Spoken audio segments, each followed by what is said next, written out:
Hi, welcome to welcome to GalaxyCon Talks Comics. I'm Mike Broder, and with me is my co-host, Mr. Patty Hawkins. Patty, how are you? I am well, sir. How's your weekend? Living the proverbial dream. Indeed. So tonight we have two special guests. First off, we'll bring up Paolo. Paolo Belfiore is the owner of Cadence Comic Art. He's an artist representative for some of the biggest names in the industry, including Tim Seeley, Robert Rodriguez, Sarah Pacelli, Joel Jones, Becky Cloonan, Raphael Albuquerque, Gustavo Duarte, and dozens more. I could spend all night listing all the artists that under his purview. Let's bring on Paolo. Hello, guys. Paolo. How you doing, young man? I am doing very well. It's a beautiful day here in New York, and it's good seeing you guys. Good seeing you. It's been too long since we've seen you at the shows and seen you with your clients and having good times on our stages. So, but now we have this format to enjoy our company with. Yeah, look, I dig it. I've watched some of them. I watched the one with Gustavo.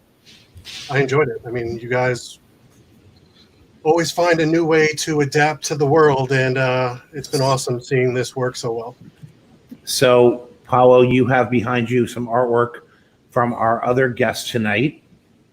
Mr. Tim Seeley is the creator of Hack Slash, co-creator of Money Shot, Revival. He's the managing editor of Heavy Metal Magazine, the writer of He-Man and the Masters of the Multiverse, co-writer of The Art of He-Man and the Masters of the Universe. Has written Grayson, Nightwing, Batman Eternal, G.I. Joe, G.I. Joe vs. Transformers, and God knows how much else. We bring you Mr. Tim Seeley. Well, thank you for having me. What a great introduction. All the way from Chicago. From my lovely office in a very hot attic. You can see my nerd shit in the background melting behind me. So I see your Valiant Comics comic stand there. Yeah, they sent that to me when first issue came out, so I put it to good use. It's a little bit of action figure display / comics I worked on, and then shit I'm reading. So we're gonna have to get you an old-fashioned spinner rack. Man, I've wanted a spinner rack my entire goddamn life. we had Paolo, you're his manager. Make that shit happen. Yeah, Paul, what the fuck? Yeah, Paolo, get him a goddamn spinner rack. What kind of agent are you? I wasn't expecting this conversation to cost me money. Thanks, guys. Like 30 seconds in, Hey, and I'm $500 or $600 in the hole. I appreciate it. Those pieces in the background, you buy me a goddamn spinner rack. Yeah. If anybody's interested, buy one of these Tim pieces, and he'll get his spinner rack. Mailed right to my house. we had Mark Guggenheim on in a few weeks, and he had a spinner rack. Just saying. Oh, I feel like all the comic pros have one. It's kind of like you got to this far, you can afford to buy a spinner rack. And what am I doing here? I've got, I've got some stuff. I got some cool stuff, but I have the Johnny Cash Spire comics from the Christian Archie publisher. Yeah, that's cool, but it's not a spinner rack. So, ooh, yeah, pretty good. Yeah, any Christian Spire comics are enjoyable reads. Listen, there's some Christian Spire comics we don't talk about. Not in this day and age, no. I think all four of us know exactly the one we're talking about particularly. Tim, do you know about Hansi? I do. Paolo? No. Do you know what Christian Spire comics are? No. So Christian Spire comics were these very Christian evangelical comics that came out. From Archie? Yeah. They co-part up with Archie, yeah. Who is owned by a Jewish guy. Yeah. Interesting. And there's one comic, which is, I think, the most famous of all the Christian Spires, which is Hansi, the girl who loved the swastika. Yeah, it's amazing. Oh, fantastic. And it's about a girl, a little blonde Aryan girl, who basically loves Nazism. Yeah. And by the end of the book, I've been trying to find it. I do have The Cross and the Switchblade, which is a pretty fantastic anti-gang Christian comic. But if you can find a copy of Hansi loves the swastika, you let me know. I'm in on that one. I have held them in my hands before. Yes, Paolo. So That's wild. When did this happen? Right? Yeah, early mid 70s. Yeah, early mid 70s. Yeah, and the first one is written. Wow. Yeah, it's pretty strange. So this was after like the civil rights movement, where everybody was learning more about, the way you should and should not act, and this book actually made it to the, They're the most well-meaning comics on earth. I mean, the Johnny Cash one is about how he found Jesus and changed his life. The Cross and Switchblade, they are well-meaning as hell. The guy, Stan Goldberg, I believe, was the publisher of Archie. 100% behind him, even though he's Jewish, thought the Christian message was great, so he let this happen. They are well-meaning as fuck. They're really well-made. They're not mean-spirited, say, like some of the chick tracks are. No, they're not like chick tracks at all. No. And the weird thing is that this girl, Hansi, she grows up in Germany. She falls to the Nazi line, and then that's the very beginning. Then the World War II goes, and then the Russians come on in. But she's rescued by her first encounter with an American, and he's chewing gum, just like they said they did. Glorious time, man. Yeah, and then she goes to America, discovers, Americans have so much, but they're not appreciative of it, and it's wonderful. So Stan Goldberg, the previous, like he was a. Are we talking about the popular Archie artist? Yes. Or was the guy? It might be maybe I'm getting the wrong name, and I want to. But it's the guy who was the publisher. He was also Jewish. Who was the guy who ran Archie? Was like behind Spire Comics, even though he was not Christian. Stan Goldberg was one of the premier like Archie artists for. Yeah. Kind of more. Al Hartley is listed as the artist. Okay. Yeah. Okay. Al Hartley also did the Johnny Cash one, and it's gorgeous. Fleming H. Revell was the publisher. Okay, it's some pretty great stuff. If you're a comic nerd, there's a lot of history that you can enjoy from the weird way comics have been used in the past, for sure. So, I mean, it reminds me. Remember, what was it like? I forgot what year in the '80s when the Catholic Church went to Marvel for that Pope John Paul comic. Oh yeah, and it was just sort of a biography of his life. But I was unaware of this particular imprint. But I always thought it was weird that even existed. And I grew up Catholic, but to me it was just really weird to see, the Pope looking back at me from the cover of a Marvel comic. It was like a treasury edition, if I remember right. The Pope. No, it was a one shot. It was a regular. It was 80. And then they did a sequel. They did one for Mother Teresa of Calcutta. I'm surprised it doesn't happen more often. In the 90s, there was a Christian comic, superhero comic called Illuminator, which came out around the same time as Clive Barker's comic line. And I remember as a kid mixing them up and being like, nope, they're not similar at all. So Tim, the Spire Christian comics weren't Archie, but it was this guy, Fleming H. Revell, started in 1972.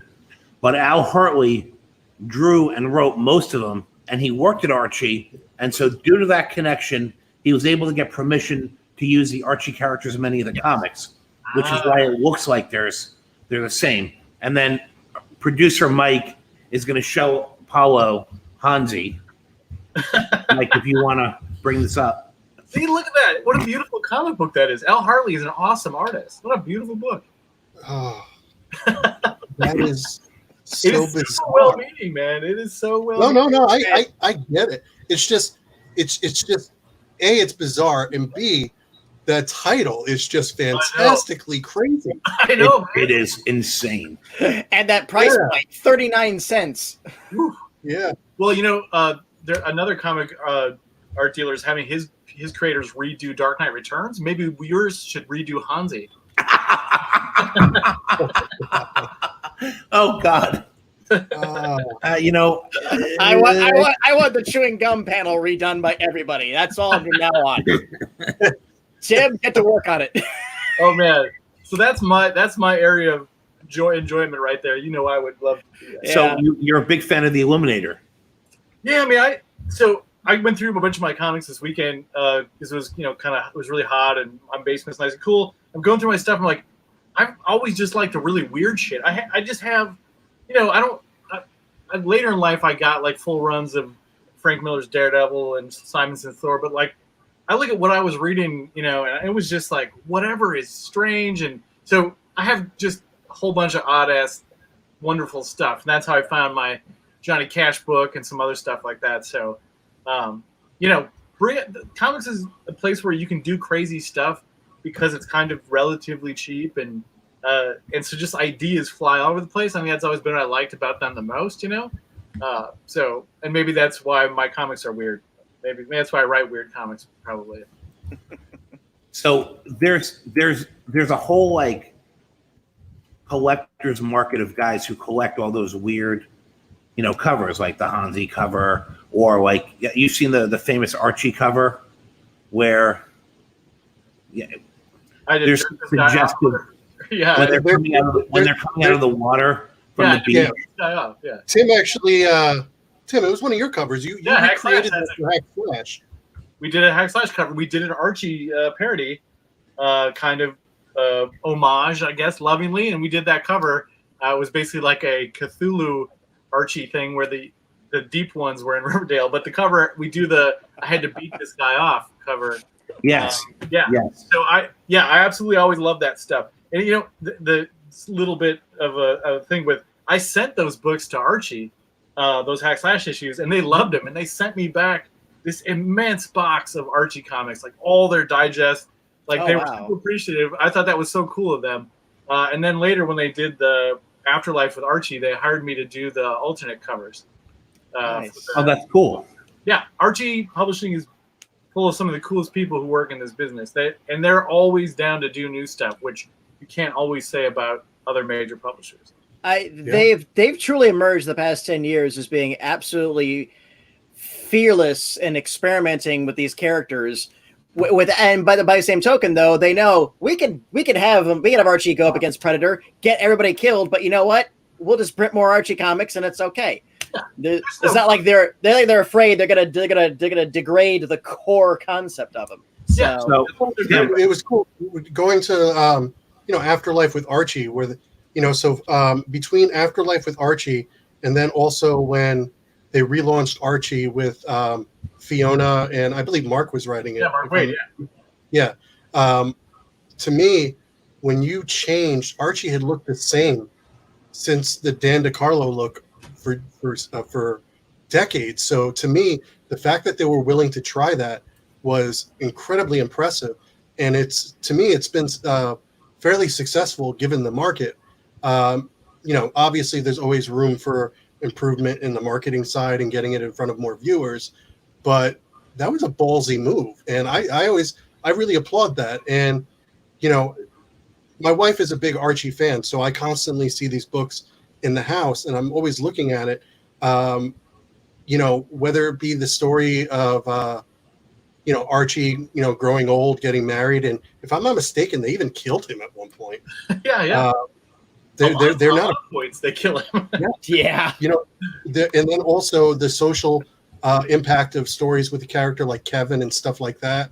Not being afraid to talk about homosexuality in books that were, all in all looked at as though there were sort of these sterile, super clean titles that, but meanwhile, they're not afraid to touch social issues that are important. So to me, I can't say enough about them, and I just wish they were in more hands. I mean, there's a straight line between those books you talked about and Riverdale, which is just sexy teenage angst Archie, which people love. People love that show, and it's just naughty Archie. Like Archie's banging Miss Weatherby and stuff. Oh yeah. But to me, the fine. I'm not making that shit up. That's real. No. It's weird, and then like turning in the show, turning Jughead into the leader of the Serpents, like just seeing Jughead as a gang leader, I'm like, the show is to me, and then they had that whole Dungeons and Dragons season, which I remember watching, casually as my wife had it on, and occasionally I'd have to ask her, I'd be like, what the hell's going on? And she'd explain it to me. Like, this just sounds batshit crazy.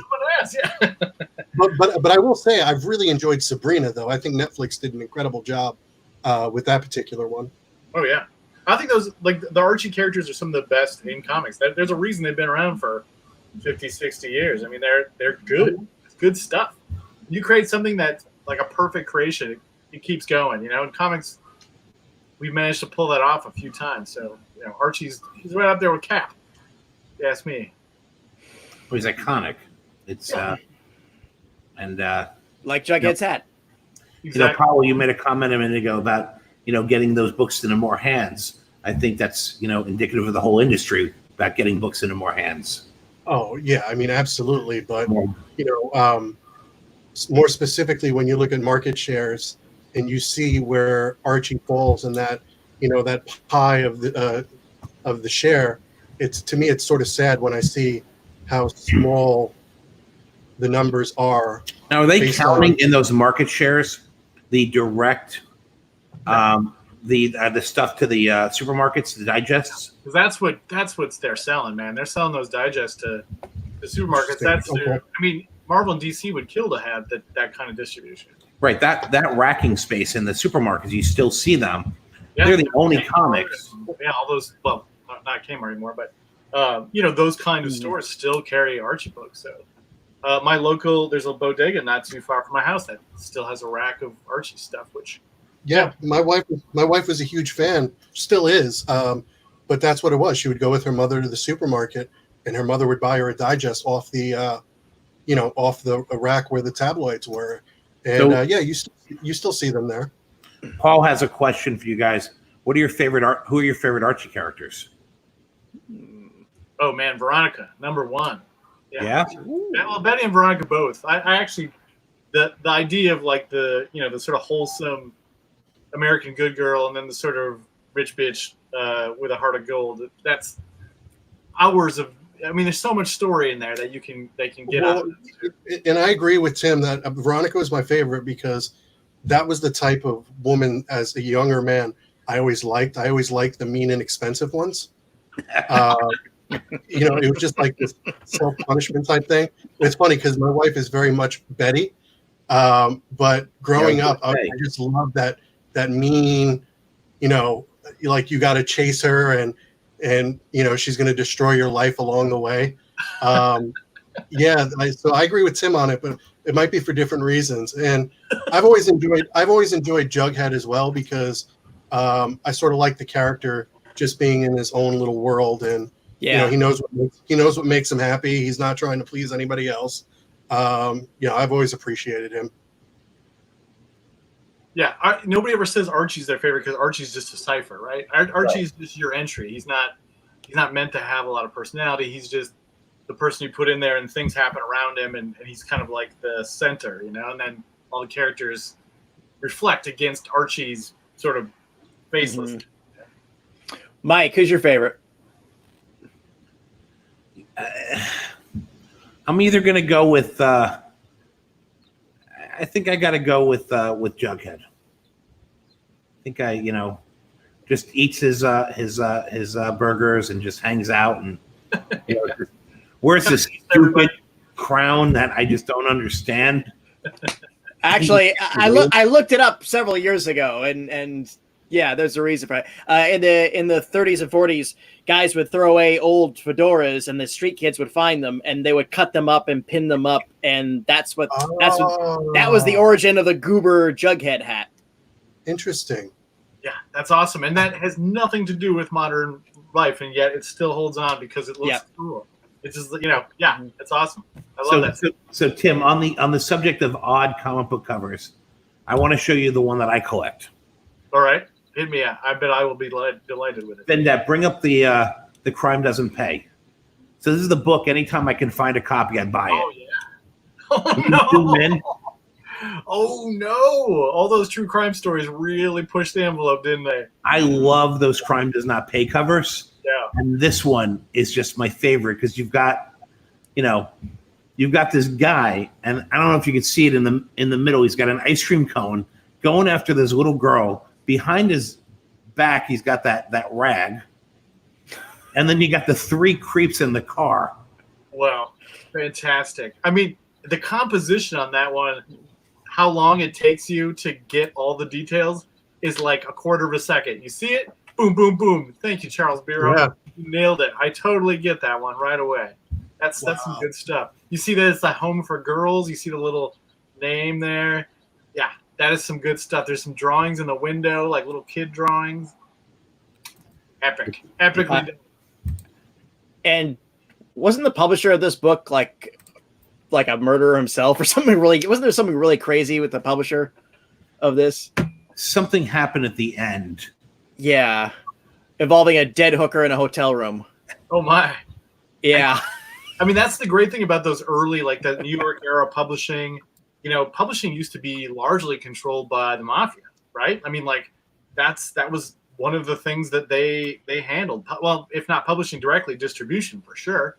So like all those, you know, those sort of Italian American comic book artists like Paolo Belfiore, like comic book people, there was like all kinds of crime involved with that stuff, you know?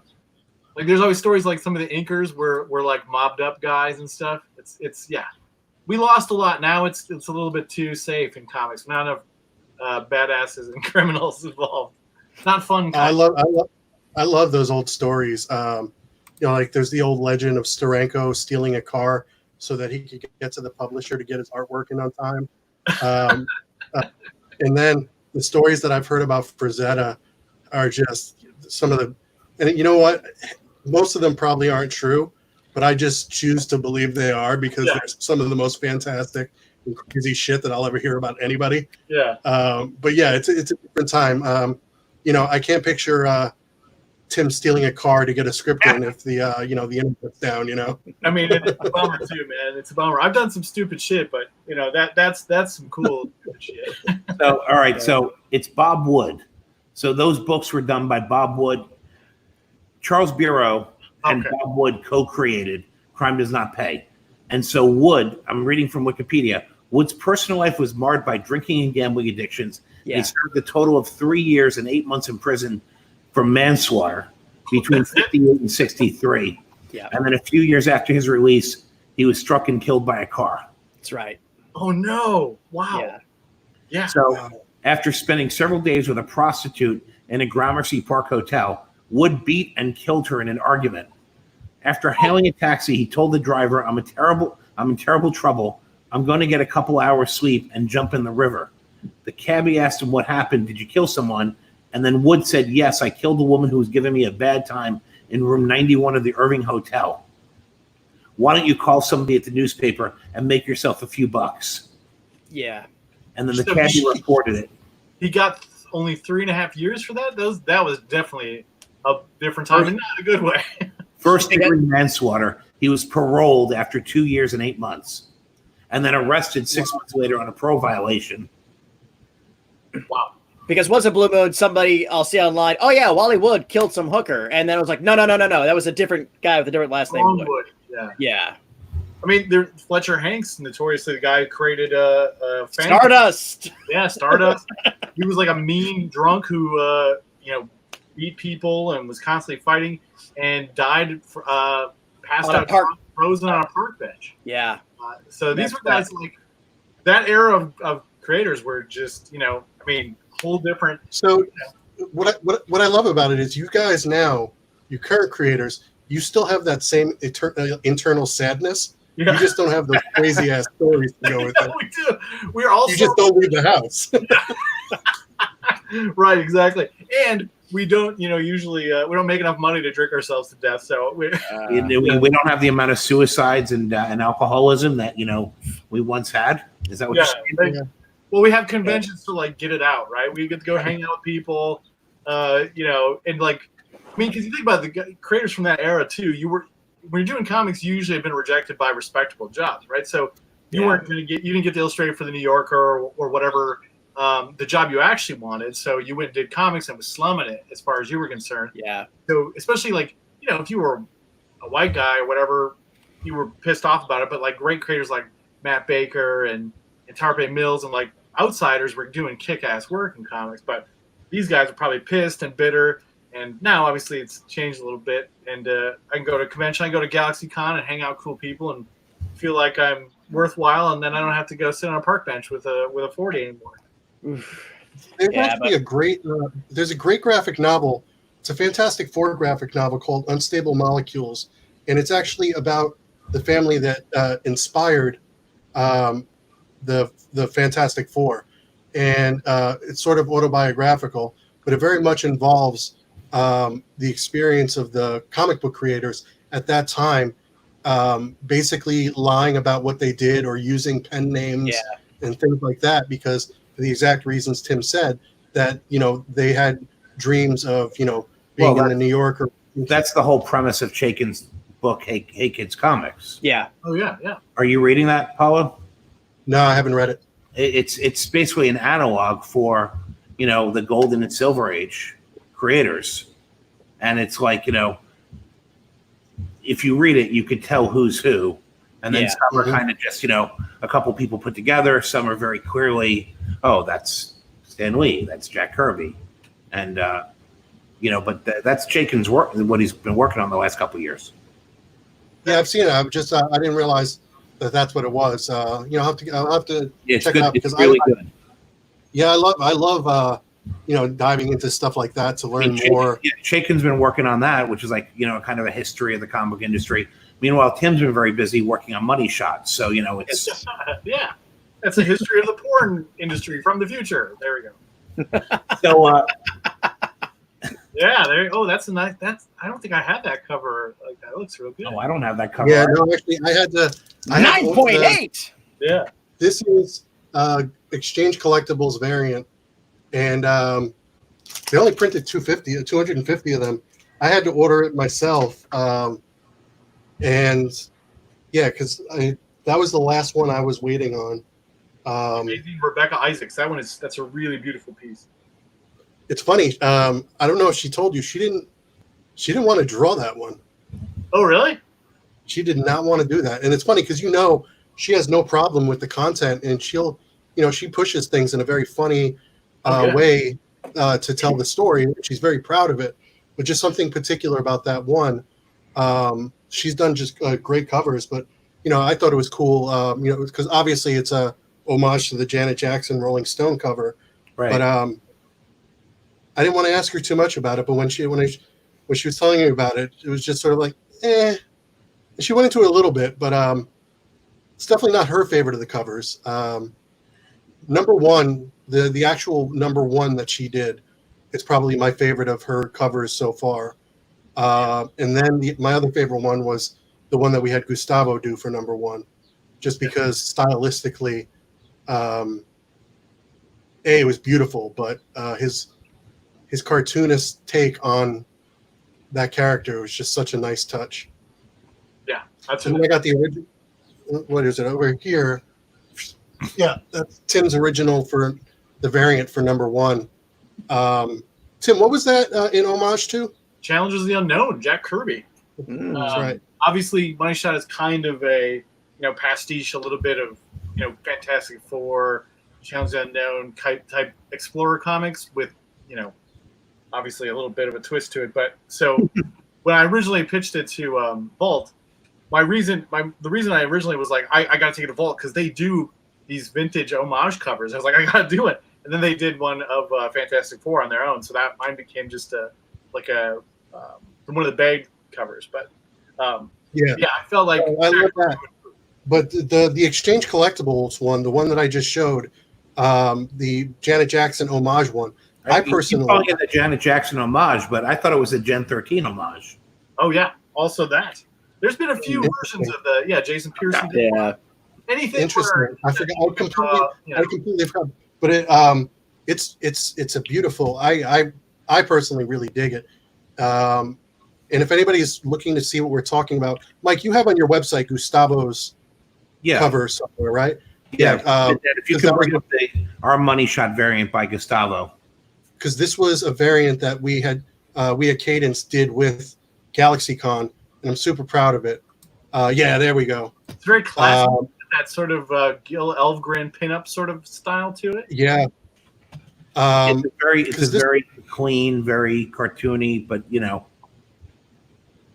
This particular book, though, I remember when Tim and Rebecca were telling me about it prior to its launch. They were both really excited about it. It sounded awesome. It sounded hilarious. It was unlike anything I had heard before. And then when issue 1 came out, it was like a hilarious punch in the face. And to this day, Tim, what are we on? Issue 6? Well, so we did get delayed by the COVID-19. Yeah. 6 comes out the beginning of next month, and then so Okay. the first 5 are out now, and 6 we go. I just finished issue 10 on Friday, so Hands down, my favorite comic book out right now. There's a lot of great titles out there that I've been enjoying month to month, but this one right now is my favorite because Tim and Sarah's writing on it has been very clever, very funny, and Rebecca's always been Rebecca Isaacs. Rebecca has always been my favorite artist. However, she definitely upped her game on this particular one. So Rebecca's killing it. It's the best work she's ever done. Yeah, there's something in the past. She and she's really good at it, but she did Buffy and Angel and stuff. So she was doing likenesses because she can do it. But like in her heart, she's a cartoonist, right? Like, and she's so getting to like cut loose and like push faces around and not have to base things so much on reference. Like that's she was just waiting to blow up on that. And I think getting to design all this cool stuff. Every issue is some crazy aliens and all this sort of stuff. She's just doing such good stuff. I actually just sent her a message today. I said I wrote issue 10 with stuff just to be fun for you to draw, and she said, "Yeah, like it's been such a slog so far." She told me a great story recently. She's one of my closest friends, and she actually lives relatively close to me here in New York. She told me that recently her mother found some old math tests she had taken as a little girl, and she was drawing Link from Zelda in the margins. And the teacher actually wrote as a note on the test, basically telling her to focus that it's almost impossible to make a living as an artist. Oh, no. You know what I mean? So like to me, it's an awesome piece of history for her to have of that weird, that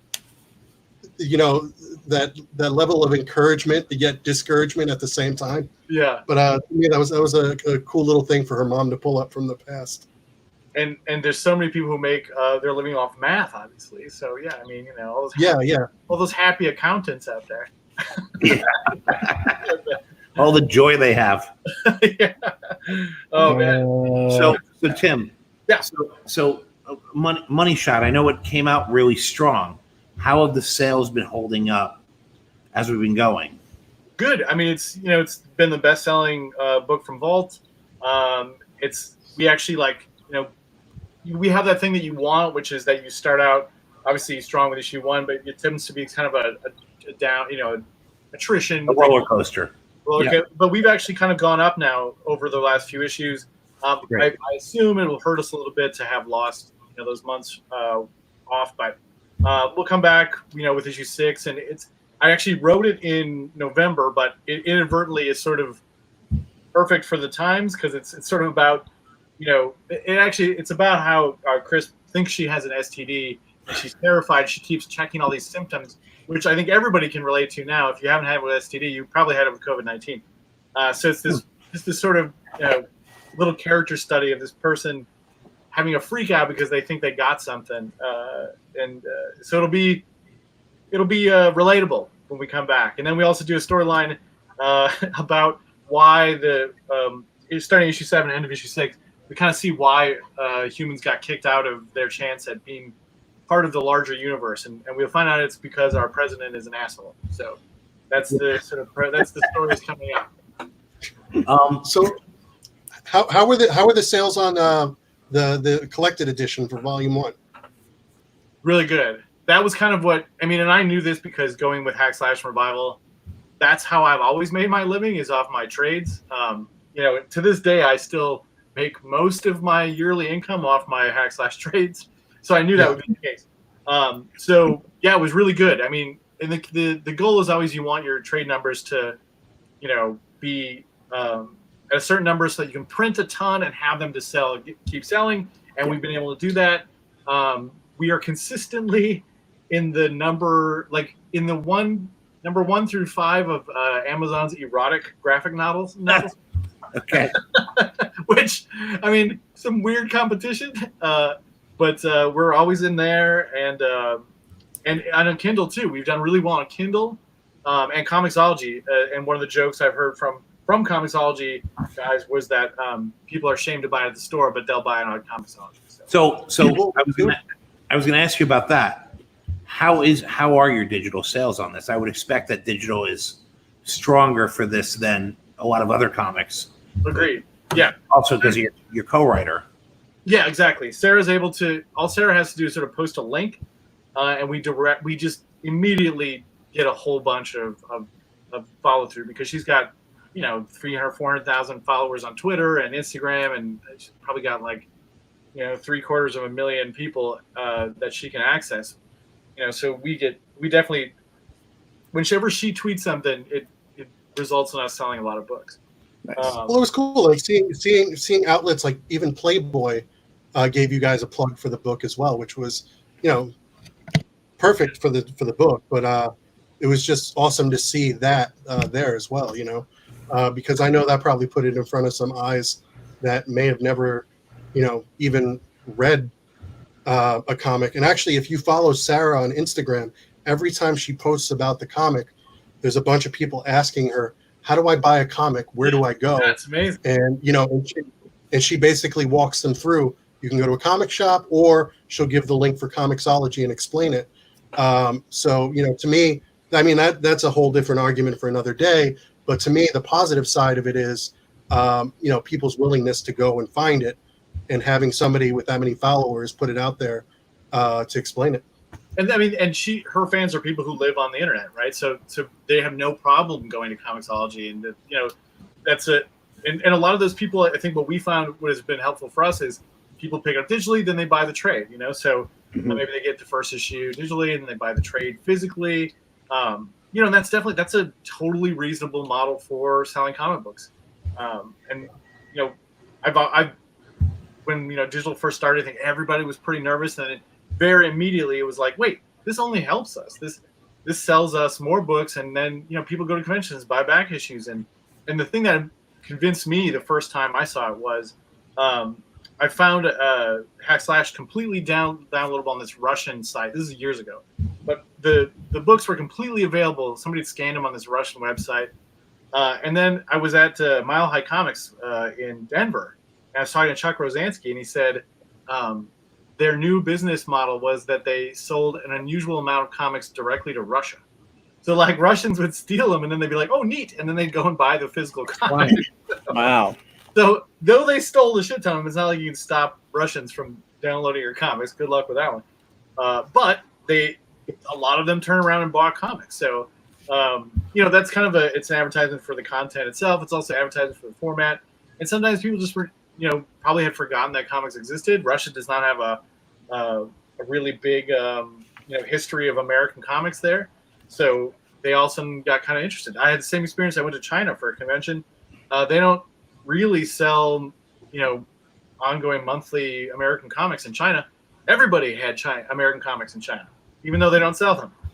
So they were buying them off Amazon. They were getting them through special dealers. The Deadpool movie was illegal in China, and everybody had seen it and wanted Deadpool sketches. I mean, just the stuff gets through, and that's kind of what I think is so great about it. Well, even me, I read digitally, but if I like a book, I then go back and buy whatever it is, that because the collector in me needs to have it.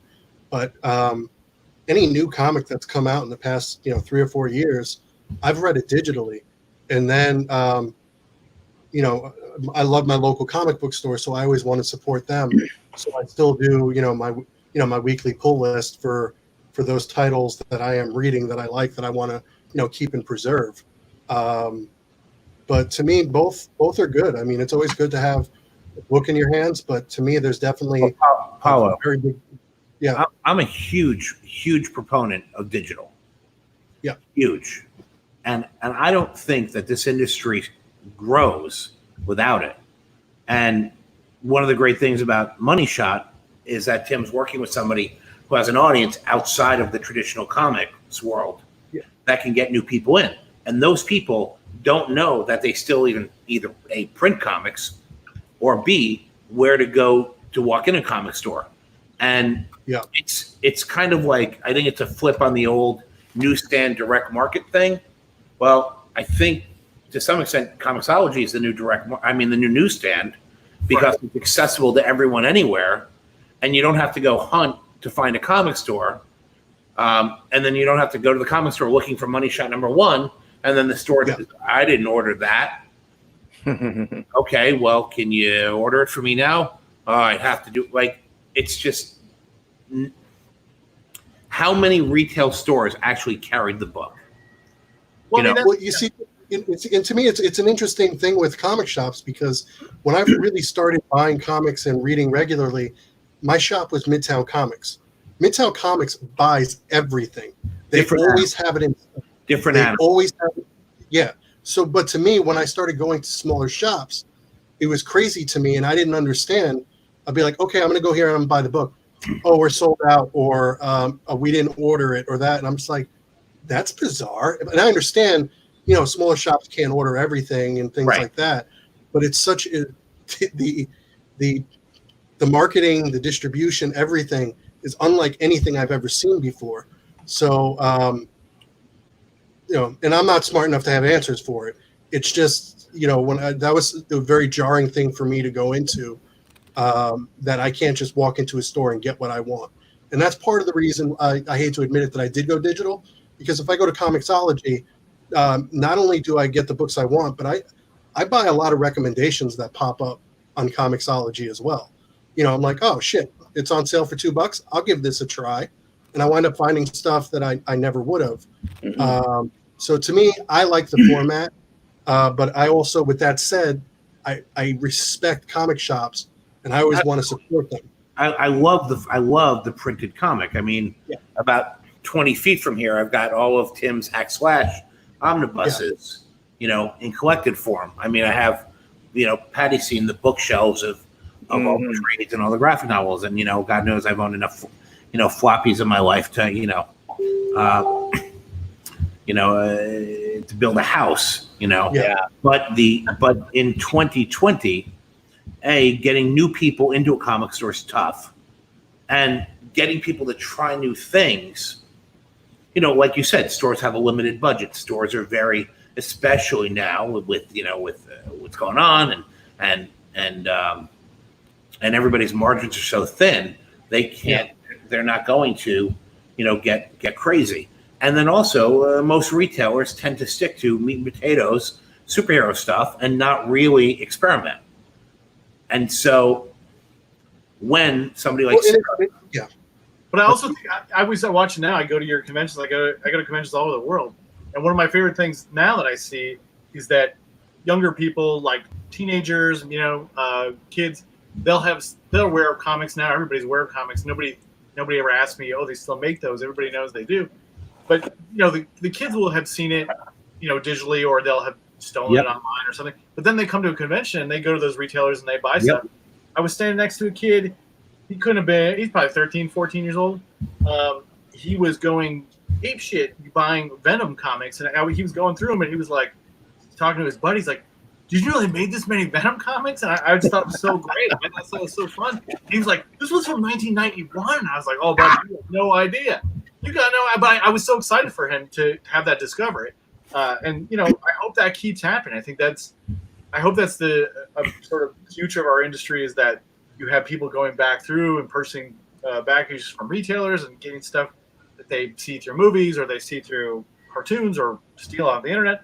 But in the end, if it gets them into it, I think that's the future. Well, we got to do a better job of educating people that these things exist. I mean, like you said, when people come to our show, look, we got 20,000 to 50,000 people walking through a show. So they're gonna, they're being exposed to this, but they're coming not necessarily because we have the comics. They're coming because we've got, we're Comic-Con, we're a big event. Comic stores suffer from, foot traffic. How many people, Paolo, go into your local comic store, and what is the advertising budget? My advertising budget is, hundreds of thousands of dollars, for one event. what, for one weekend, what is your average comic store's marketing budget to get people in the doors? Yeah. Non-existent. Yeah, I think that's why it has to. And hopefully, this will after this, we can actually go back on the world again. Community is going to be more important than ever. I think people. You can get things off Amazon. Lord knows I hate to say it, but I bought a ton of shit off Amazon while I couldn't go anywhere here in Chicago. But I would like to stop doing that, and I would like to really go back to having community because I'm fucking lonely as hell in this house. And actually, today, Monday was the official start of the opening here in New York, and the comic store that I shop at now is called Royal Collectibles in Forest Hills. And first chance I had today, I went and picked up my books. And what was good about it was they were one of the shops that utilized social media really well through social media sales and things like that. But they also took really good care of their customers while all this was going on. So people who were having trouble paying for their pull lists and stuff like that, they went out of their way to work with people. And there's people lined up waiting to get stuff now from them. And I think they went about it the right way. And from the collecting standpoint, lately my thing has been Disney comics. So I love Disney Ducks. So I've been going through trying to collect all the first appearances. I have Scrooge. I got the Huey, Dewey, and Louie. But now they're basically my source for. They go out and do the hunting for me, and I show up there and I happily throw any money I have at them because they're catering to their customers in such a good way. And I'm just using them as an example, but that's part of what I love about the small shops. And I hope that they recover from all this stuff. All the shops like this recover after, this all happens, because with the shutdown for, 2.5 months, and then now the distribution woes, I'm certainly concerned for not only them, but if the comic shops can't sell the product, it's going to trickle down to us as well. And we're going to feel that hit as well. Well, Paolo, so speaking with the retailers that I know, hang on, producer Mike is bringing me. Do you have this one? Which one is that? Oh. No, I don't. I'll send this to you. Thank you. Hang on, where was it from? You gave that to me. Oh, it's Mike's. Then you can't have it. I got a bunch of Disney books in a deal recently. Awesome. That big art deal I told you about? Yeah. I'll speak of. So I got like all the Gladstone hardcovers. The reprint hardcovers from the 80s. So I got a whole set of those, and then I got a bunch of like random, Disney comics. I'll have to pull them out. That actually brings up. Mike knows this story, but Tim doesn't actually know this story. Tim, when we first started working together back in 2006, I bought one of your hack slash covers from you for the princely sum of, I think, $150. There was there was a collector who really wanted it, and I didn't want to part with it. It was from the issue that you did with where Cassie goes to Wizard of Oz type thing. Yeah. Okay. So there was somebody who wanted it, and I didn't want to sell it. And he's like, "How about a trade?" And he pulled out some old Disney artwork, and there was this Uncle Scrooge cover, and he's like, I'll trade you this for that." And I was like, "Oh, it's Uncle Scrooge. I'll take it." It turns out it was a Carl Barks cover. Oh shit! And Give you Carl Barks for me? Yeah. So, it's like a What a moron. It's like a $25,000 cover that I got for one of your covers. And don't get me wrong, your cover was great, but that story will always resonate with me anytime I talk about original art. I mean, I'll give you all my hack slash art for fucking. Yeah, can we just trade for Carl Barks art all day long? Tim, get drawn. God damn it. So Paulo, the guys I've been talking to, the retailers that are doing it, a lot of retailers I know have been doing eBay or online, Facebook like live auctions, and they've been very successful in doing that to keep them going. And what's funny is that with no Diamond invoices, they've been making, some of them have been making more money in the short term from selling stuff online, and it's been keeping them going. Now, granted, we all have to get, everything going again. I think the problem right now is that, Diamond is struggling getting out, the independents and the non-Marvel DC stuff. Marvel is only putting out, a third of their output, and we know DC just, did what they did, which is that they went to a different distributor, which is a whole different conversation. But a lot of retailers I know are, people are coming back into the stores, and no, may not be 100% of what it was, but I'm hearing 70, 75, 80% in most cities. And if that's the case, that's really good. Yeah. I thought we were going to lose more people because of COVID, because I'm always of the opinion that comics are like a drug, and the longer you're off the drug, the easier it is to not go back. So after a week, you're not getting comics, you got the shakes, right? After 2 weeks, you're like, I got to get my comics. But after 3 weeks, you start going, maybe there's life without comics. Then by week 5, you're like, oh, I don't need this anymore. Why am I spending $100 a week on comics? And I think that's a fair assessment. Yeah. But I also think, there's a lot of customers who just, for whom comics are just like a cool thing. I just need some entertainment. I'll go get some comics. I think we forget, obviously there's subscribers and there's a lot of sort of stuff, but there's a lot of people just like, I want to go check something out. I'll go get some comics, and then maybe go back for a couple months or whatever. And then they just go, oh shit, I'll go get some more comics, check out what's new. I think that's a percentage of the base that we forget too. Obviously there's the diehards, there's the Wednesday Warriors, there's that. But I mean, I'm not one of those guys. I sort of duck in and check out things that I like every once in a while. But so what are you reading right now that you like? Actually, I've been going backwards, checking out a lot of stuff I missed when it first came out. A lot of it kind of I would consider research, I guess, kind of just for, kind of independent comics that were around.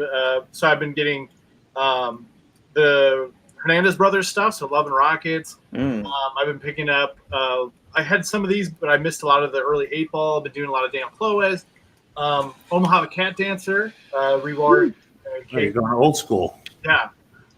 Which is a book I had one issue of as a teenager and could never find. Speaking of erotic comics. Yeah, and it's great. I mean, it's doing what I'm trying to do, which is, it has sex in it, but sex is part of the plot, and it's really a character-based story, and it's not, just exploitive, though it is exploitive. So yeah, I've been doing a lot of that stuff, kind of filling holes in a collection. I went through a lot of my comics this weekend, and just kind of, pick stuff that I wanted to, learn more about and kind of study from. I think that's one thing I learned from working with Tom King, was that he likes to go back and read all kinds of different stuff to see how they approach storytelling and panel work, and so I've been trying to do more of that as well. So and I'm teaching a class. I just finished a couple weeks ago.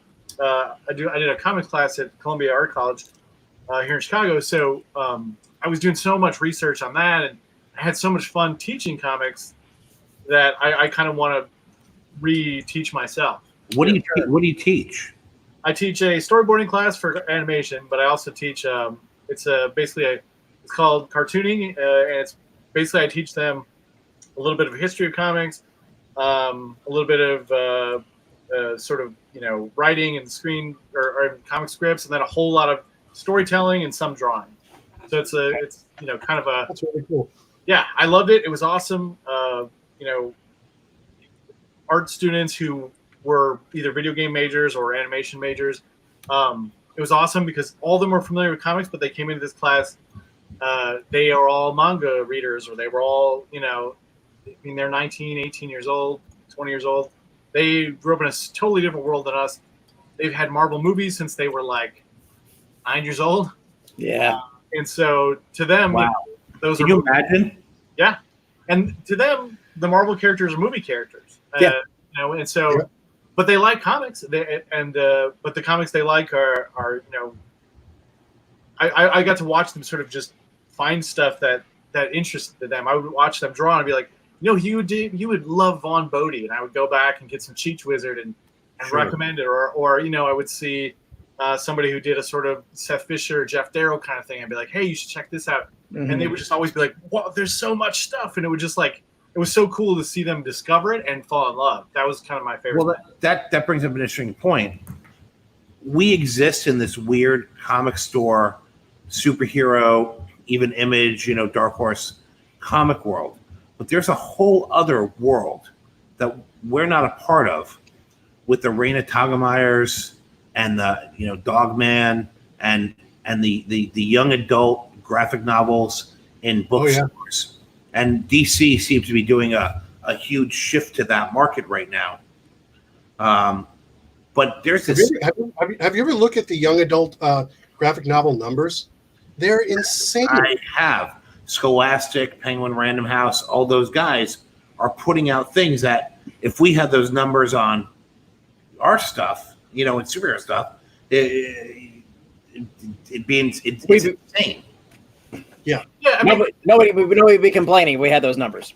yeah. I mean, but it's Guys, quickly, I just want to say hi to Tony and Paul. They've been watching the whole time. Paul is a art collector, gets a lot of Rebecca stuff. And Tony is basically my biggest rival when it comes to Money Shop. Anything.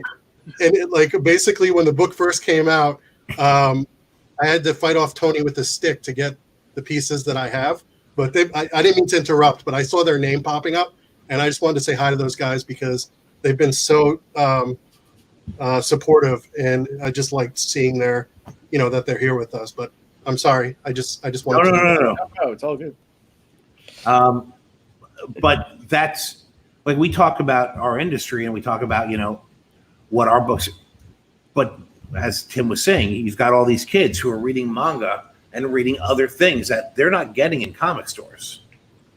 Yeah, well, it's a little bit of they're not interested in the kind of superhero books that you put out, but they're interested in comics. That's the thing, is like they'll buy Saga and Walking Dead, and I mean, I know they buy Hack Slash and Revival because I see the numbers. So the way that Marvel and DC sell their comics is, I've asked my students, like, why, like, you love the movies, they love the Avengers movie, like, why don't you buy the comics? And they're just like, they're hard to understand. They're always in the middle of something. And then it's just like they get enough superheroes from the movies. They're not. Yeah, that's the amount of superheroes that they are interested in. They've gotten the maximum sensory input out of those characters in the cinematic experience. That's why I call the Double Odds generation of fans it's the cinematic generation, because we have an entire generation of kids that are fans of superheroes but have no inclination really to pick up a superhero comic. But it drives me crazy that a lot of people, they come out with these movies, right? You come out with Harley Quinn, you come out with Spider-Man, you come out with Batman movies, and you can't have a 13-year-old or a 14-year-old walk into a store right now and easily say, here's 20 books for you to read that are collections of just stories. Go. Right? How many Batman stories can you think of that are collected that are good for a 14-year-old right now today? Bingo. I mean, that's the biggest problem we have, is that I struggled with that when, my students would be like, yeah, I kind of liked, Iron Man or something. Like, I don't know. I have no idea. What do you give them? What Iron Man book do you give them? But I mean, like, we're doing stuff in class and somebody liked Scud the Disposal Assassin. I'd be like, there you go, volume 1. Check that out. And that's always been the problem, I think, with Marvel and DC. And their model is to sort of continue and grind these things out, and they reinvent them all the time. So I think some of my students might have been like, oh, issue 320, I'll start there. But then they're like, yeah, but there's like 6 issue ones. Like, they find that more probably confusing than they do, So right, but you said, like, with Scud, you can go, here's Scud, the whole shebang. Yeah. One big book, you're done. Yep. Yeah, exactly. And so, it's actually like I kind of, my optimism is sort of based around there's more interest in comics now, probably than there ever has been, except for maybe in the 50s and 60s when they were sort of a, culture-wide thing for kids. But it's just finding the thing that people are interested in. I'm always taking stupid risks on stuff. Like doing a book like Money Shot is probably a stupid risk on my part. I could do something less risky, but I do feel like there are people out there that are interested in something of that type that would buy a comic, and I just have to make it for them, right? That's my job. You also have a brand, right? Tim Seeley is a brand. Right? Yeah, you have to. On your independent stuff, on the stuff that you do, Money Shot, Revival, Hack Slash, people know roughly what they're getting based on your sensibility and your creative, what's a good word for it?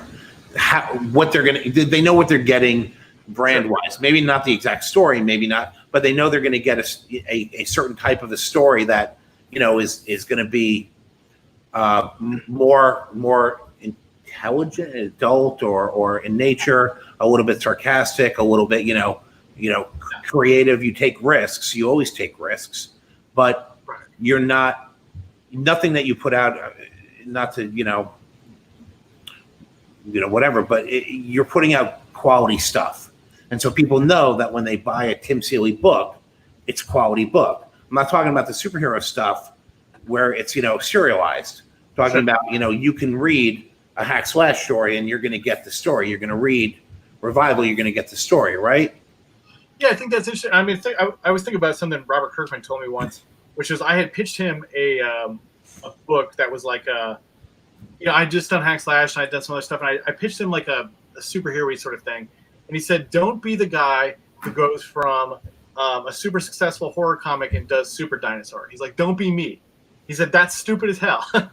Because to him, he was like, he should, if he was, other people, Ed Brubaker does crime comics and he does really good crime comics. And he keeps doing Ed Brubaker crime comics, right? He sticks in that genre. I mean, he's done other stuff, obviously, and very well, but like Ed Brubaker didn't follow up his successful stuff with a furry comic, right? Or like, and I have done that. I did a horror comic, and then now I'm doing a sci-fi sex comedy, and like I do have a brand, but I don't live in a genre, and maybe that's a question I think creators have to ask themselves: should you live in a genre?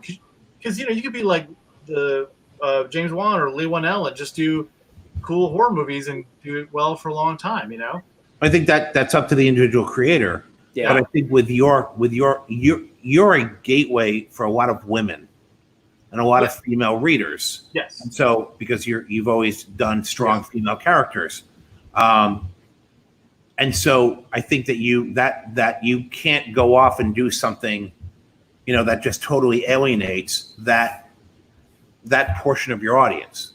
Oh yeah, I wouldn't be interested in it. So you know what I mean? It wouldn't happen. Like I wouldn't. That's whatever that is in me that that's my interest. When I remember we started Hack Slash we were going to all these conventions. I was like, there's all these punk girls, these goth girls with tattoos, and no one's making comics for them. We're like, what the hell, right? So and that worked. That was great.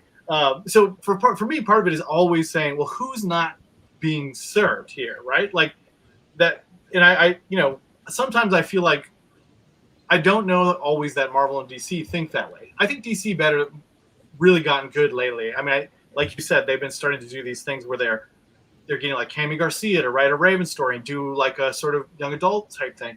That is great. I mean, DC got really good at hitting the audiences of people who are voracious readers and who don't have comics for them.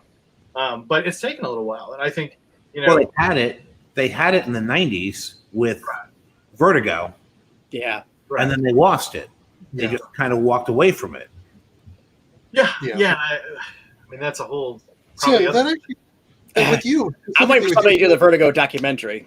And what, Paolo? With Tim, with your book specifically, I never thought about it before until they started mentioning it. Like, you have Dana, you have Cassie, you have Christine.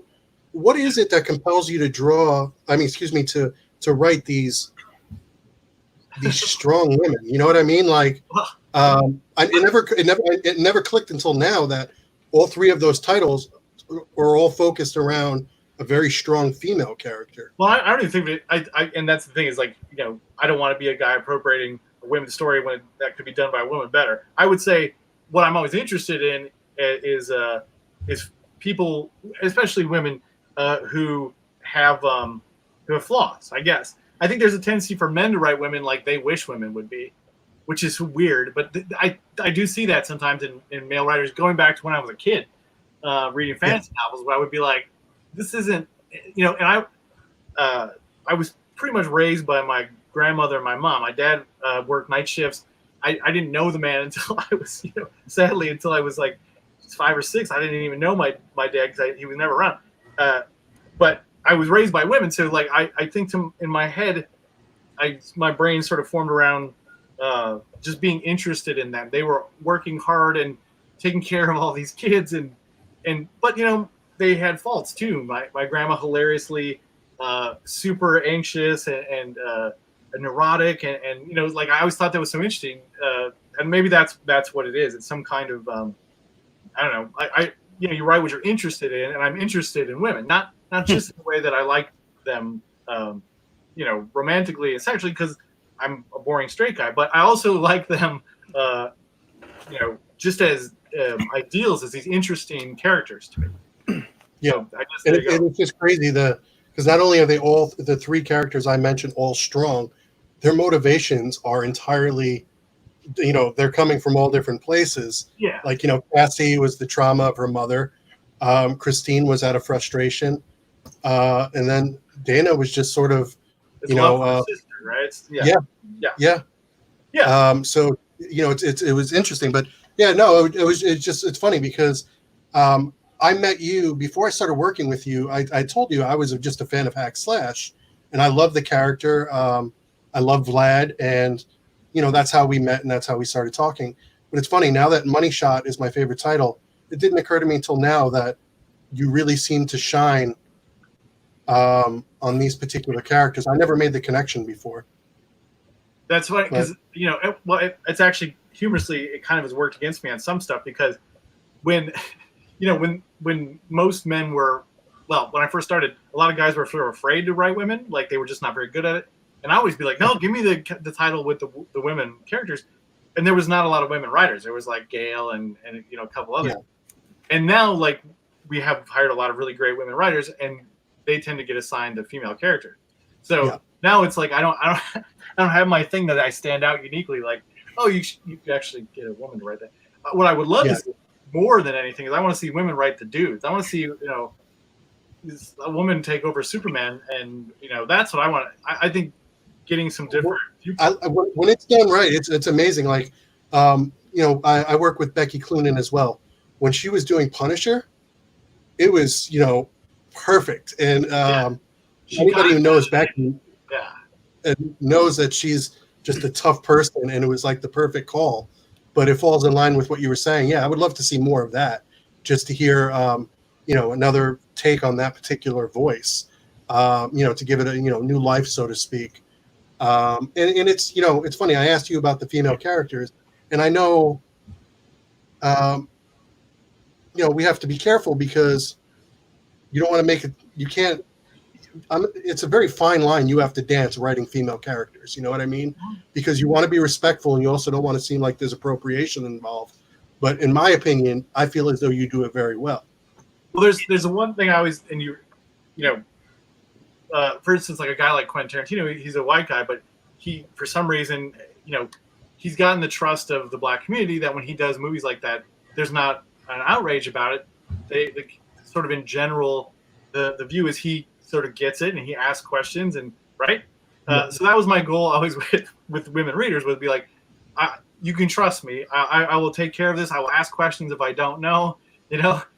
So hopefully that's where I've gotten. And that was one of the reasons with Money Shot that I wanted to bring Sarah in was I was like, I have jokes that I can write about women stuff, but she knows the deep and dirty, and she's not ashamed to talk. She can tell a better dick joke than you can. Absolutely, because she and that was one of the things I kept bugging her about writing this book with me. Well, I kept bugging her about writing a lot of books with me, and she turned me down. But this was the one that did it because she saw that like that is a strength that she can just when she turns in a script, it has like 6 jokes for every like everything where I say, Sarah, here's a dirty joke about vaginas here. She's just like, here's a bunch. and I pick the best one, and they're always great. But like, you know, I think that's also a great way to do stuff like this. Is, you know, I mean, Rebecca was the only person I really wanted to draw this book, because she does sexy in a way that a lot of male artists I work with don't do it, and I don't like it. Like it, you know, I didn't want it to look like, you know, like a 90s or like a Zenescope book or something. I just, there's nothing wrong with those books. I just don't want it to be that.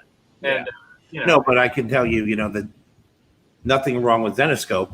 But, you know, look, I've owned comic stores in my life, and I've been around, and it's how I know Paolo, who his fans are, because I was selling Hackslash in the store back in 2010. You know, we did that first variant with you way back when. Tim with the girl from Miami, and the photo cover, and we had such a strong female audience for the book.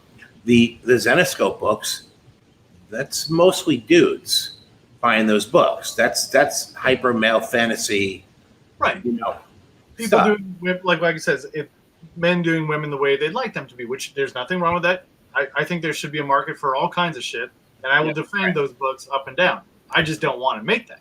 That's right. There's a market for it. It's just not the same. It's not the same audience that Tim's servicing.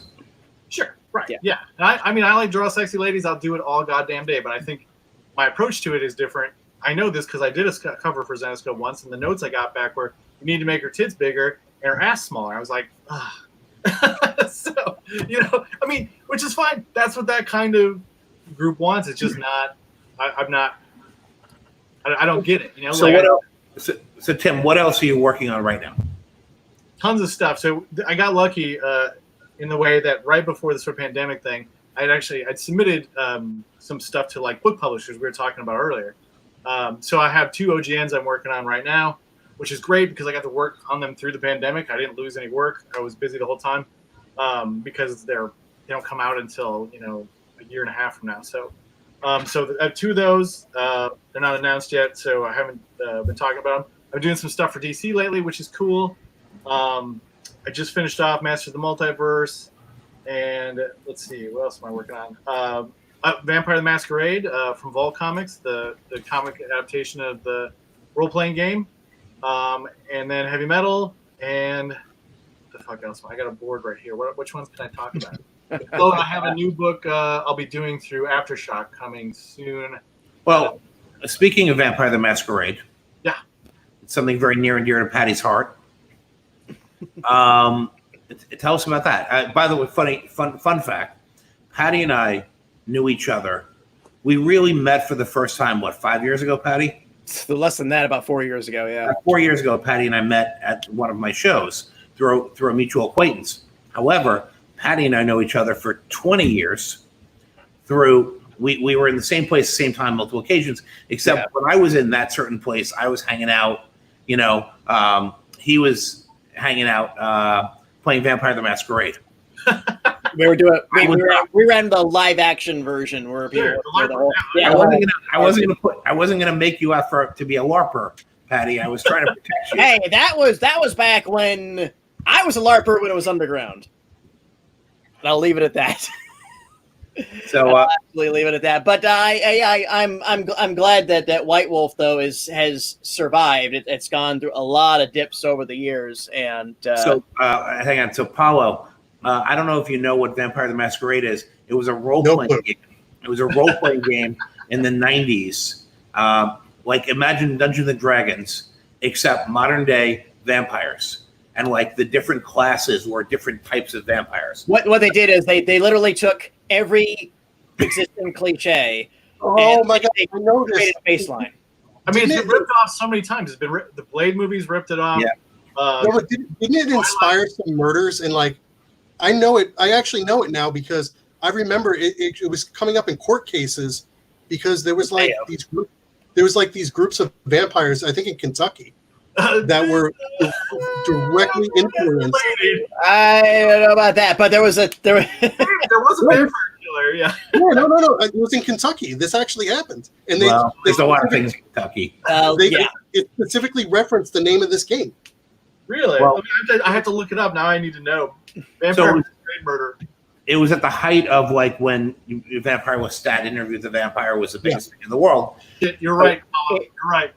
It is fucking true. There was a guy who killed somebody who said he was a 500-year-old vampire. Oh my God. The show first won't be the last. The main thing is, though, Vampire in its heyday took the role-playing market by storm, which was extremely stagnant at that point, and it really, it was the Vertigo comics of the tabletop role-playing business. And literally, a lot of girls like playing that game, so I can understand why Patty would want to play. But they had. Well, I mean, so the game, massively influential. On all these other fictions. So, people have been stealing stuff from that forever. But the company, White Wolf, now is owned by a new company, so they want to do these comics. I've actually never played the game, but I used to buy the books because it had this awesome Tim Bradstreet art in it. Yes. And I used to read them for fun. I didn't play, but so I knew this stuff, well enough. But I used to work at a Burger King in college, and it was in the student union. And on Sunday nights, that was my shift. Sunday nights was also when the Vampire the Masquerade LARPers would play. And the union, you would set up locations, and they would have fictional counterparts. So the student union was a nightclub, and the Burger King was this sort of base that they would use as whatever. So they would come in there all dressed up, play every Sunday. And it was all these dudes, and then this one beautiful Russian girl. She was an exchange student. And she was playing with them, and she would wear this tight red dress. And she would come, and so all these guys were just obviously completely in love with her. And she was, playing. So I always felt like sometime in when I'm writing this comic, I have to write a Russian girl in a tight red dress.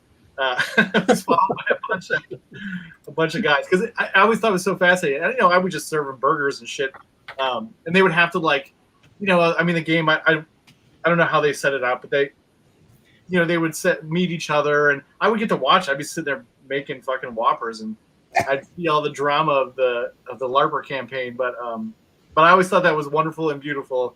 And in Eau Claire, Wisconsin, where there was nothing to do, some boys in robes chased around a beautiful Russian vampire. Well, in Florida, Patty chased some guys. I don't know. I didn't do too much. I was too busy running the thing, and I was in full makeup. I was a Nosferatu in full makeup. Oh shit! That's until for the first couple of appearances, and then when my character learned enough obfuscation that I could look normal, I would show up looking normal. But yeah, I went because me and my partner in that game, we were really trying to go for quality. And saying, yeah, man, if you're going to come and tell me you're this elite character, you can't show up in an X-Men shirt and sneakers, bro.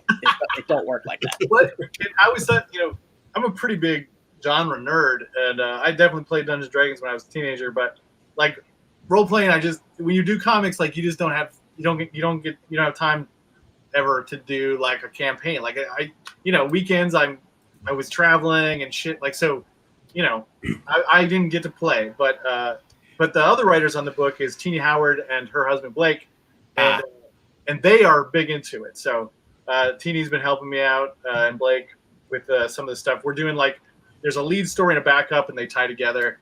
And they're like living that life, man. They're all about it. So, well, Tim, I'm more like you. I had the books because of the artwork. Yeah. And the story, like I read about the characters and I knew all about it, but I never played. Yeah. I used to do that with a lot of role-playing games, just because they were like, like nerdy guy. Well, I guess I like world building. Like I like to write shit because I like building worlds. Man, role-playing games, they have figured out everything. Like it's like buying the hot movie, the Marvel handbooks, except like for a world you've never been to. So like, my favorite things were those DC books. Oh yeah, you remember those? Paul, I just found the Watchmen one, the Watchmen source book, which has. That is not. It's the only original generated thing related to Watchmen, not written by Alan Moore at the time. Right, and it's brilliant stuff. I mean, it was the Watchmen book. They had a Legion of Superheroes book that was just like all the Keith Giffen Legion stuff at the time. That I was just like, the atlas of the DC universe for the role playing game put Gotham City squarely in New Jersey. Interesting. It was the only time they realized they're like, we have to say where Gotham is, we have to say where Star City is, we have to say where Metropolis is, and they say, okay, Gotham's in Jersey, Metropolis is in Massachusetts. Yeah, I don't buy that. It was awesome.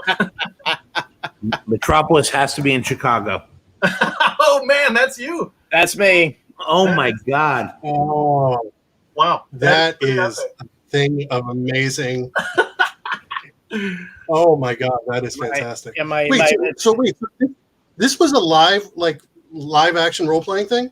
Yes, you would show up, and once you would have your little badge okay. on saying you were in game. Basically, you would interact in person, in character, and the mechanics were, if there was some kind of conflict, you would do this arcane system known as paper, rock, scissors to resolve it. So I'm going to attempt to use my I'm going to attempt to show you talk blah blah blah. They're like, okay, I'm going to attempt to use my telepathy to see if you're lying. Okay, I'm gonna resist. 1, 2, 3, boom. Okay. I guess I can get nothing. So Paolo, how old are you? That's amazing. 39. Okay, Tim, I think you're closer to my age. 43. I think Paolo, you are a little younger than us. And back in the olden days, I don't know about you, Tim, but Patty and I used to hang out at these coffee houses and think we were hipsters in the 90s. Indeed. And it was like the era of coffee houses, and we hung out at this one specific coffee house in Fort Lauderdale where I was at and he was at. We were there all the time, and except he was dressed up like that and I was dressed up. The even weirder thing is that we were working for rival comic shops. That's true. That's true. And a meet cute was bound to happen. That was definitely Yeah, he was running one store and I was running another right down the street from each other. Yeah. We had I'm surprised Tim wasn't into this shit, because every photo I've seen of Tim from the past is just like you in like a moody leather jacket. Like you feel like well, the biggest problem everybody collected role playing books because they were fun to read, but it was hard to find somebody you could play with. Yeah. Because you couldn't just say, "Do you play D&D?" It was like that's actually a great point. Like I own a tremendous amount of older D&D books because I thought the artwork was amazing. To this day, I have never once played D&D. This And happened a lot to comic fans. There was a lot of crossover. I just never had time for the role playing games because I had to make comics and publish the damn things and travel the road. But man, there was good shit to read in there, and it was a crossover. The Marvel role playing game had awesome source books and all that sort of stuff. Like, if you're like into this stuff, source books that is just that's my kryptonite, man. I will stand by TSR's Marvel role playing game. That first one they did is the best superhero RPG of all time. Oh man, yeah. Because the mechanics are so simple, like a comic book. But also those books had new art. They had new, they fleshed out all your characters. Like you said, the stuff in the source books, like Watchmen, is stuff that you're reading in the comics that were never in the books that just fit into that world. I mean,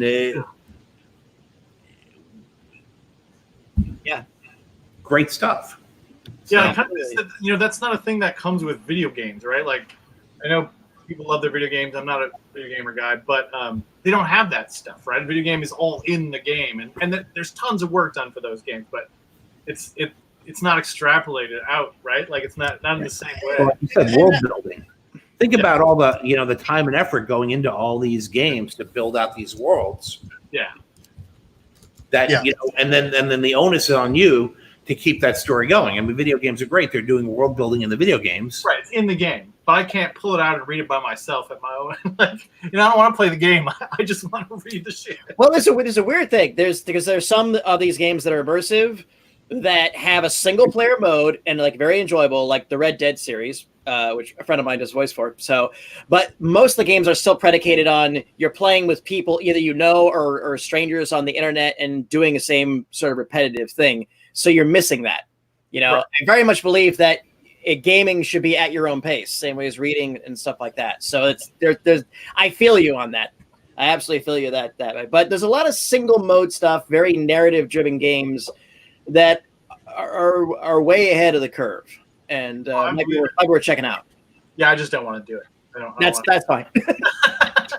You got enough shit to do, man. You got. All right. So speaking of it, I'll comics all day, but yeah. so tell me about heavy metal. Yeah, so I started working there last March, and I'm doing some editing for them, kind of helping them out. And then in the meantime, it's kind of gone through some shifts among the management, and I stayed on, kind of rode through it with the other editors.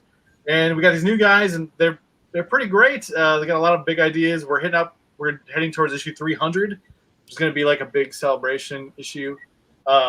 You know, and I think we kind of figured some shit out with heavy metal now. I think it's been tough to figure out heavy metal had a very specific need when it first came out that it could meet, which was these are comics from Europe that you can't get anywhere else, and their aesthetics are different, and we treat comics differently there. And heavy metal was in direct opposition to Marvel and DC in every possible way. Yes. And now, I mean, obviously Marvel and DC have got a little bit more heavy metal and kind of appropriated a lot of that stuff, become more adult, hired a lot of the artists. And so the line is blurred, I think. So what we've been trying to do is figure out, well, what is heavy metal now? And I think it has to still be, it's not as easy now to be, well, it's easier now to get stuff from Europe. It's easier now to get stuff.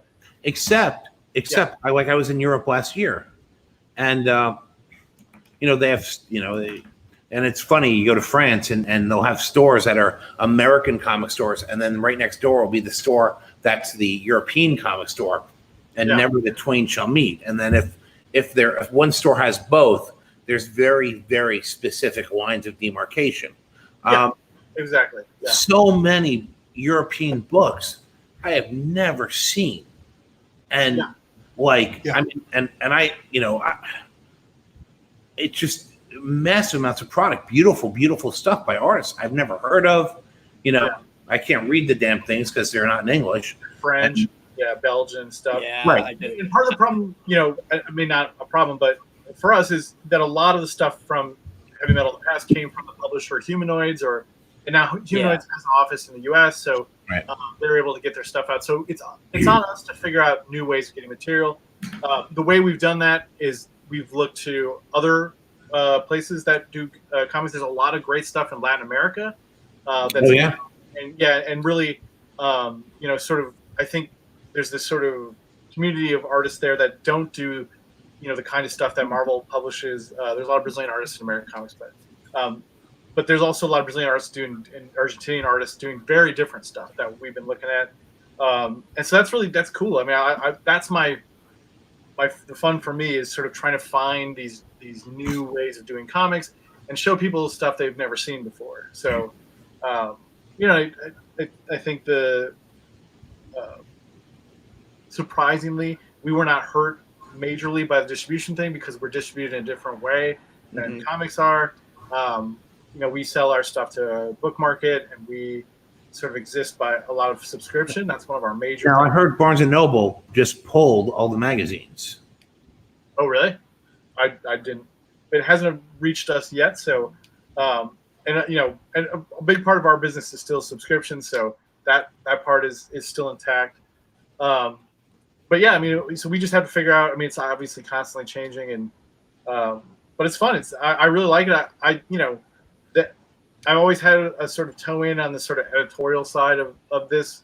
I've always liked looking at portfolios. I've always liked hiring people, to do stuff. I've always liked putting teams together. So it's just it's a super cool part-time job for me.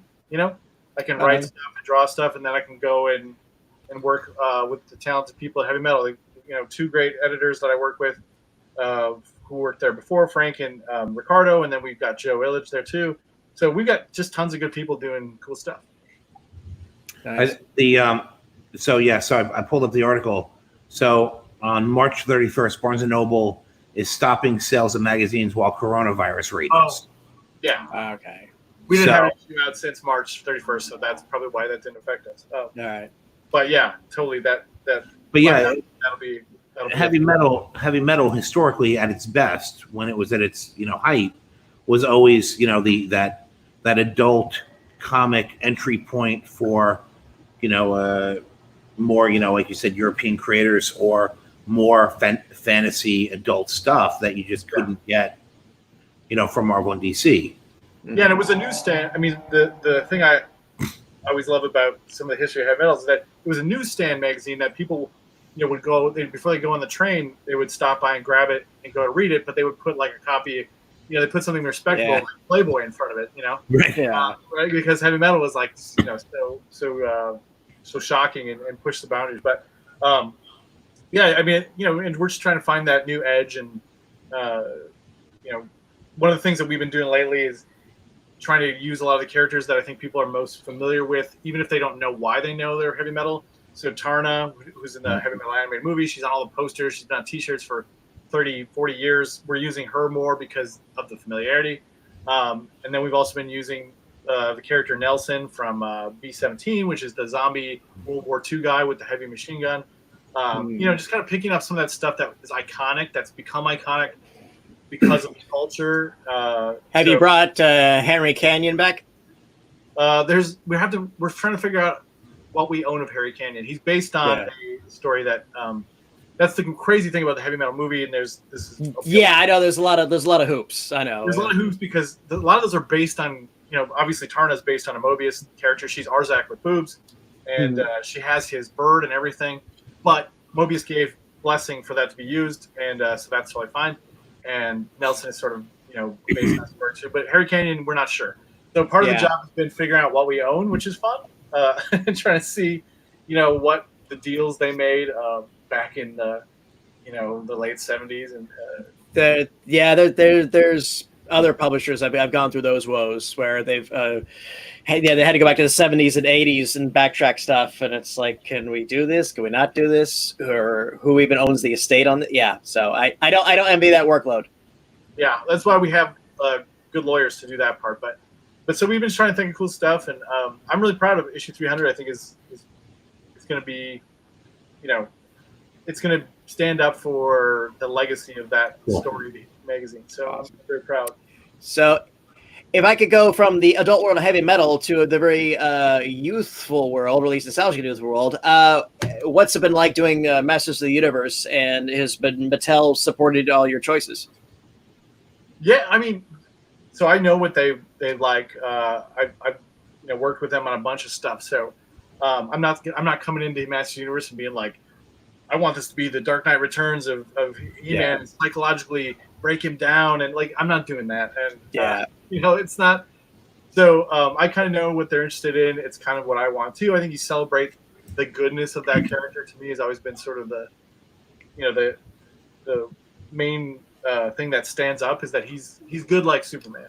Yeah, and he doesn't question it and stuff. So, but this latest one, Master Multiverse, I'd written the He-Man versus Injustice crossover that we did, which was pretty fun.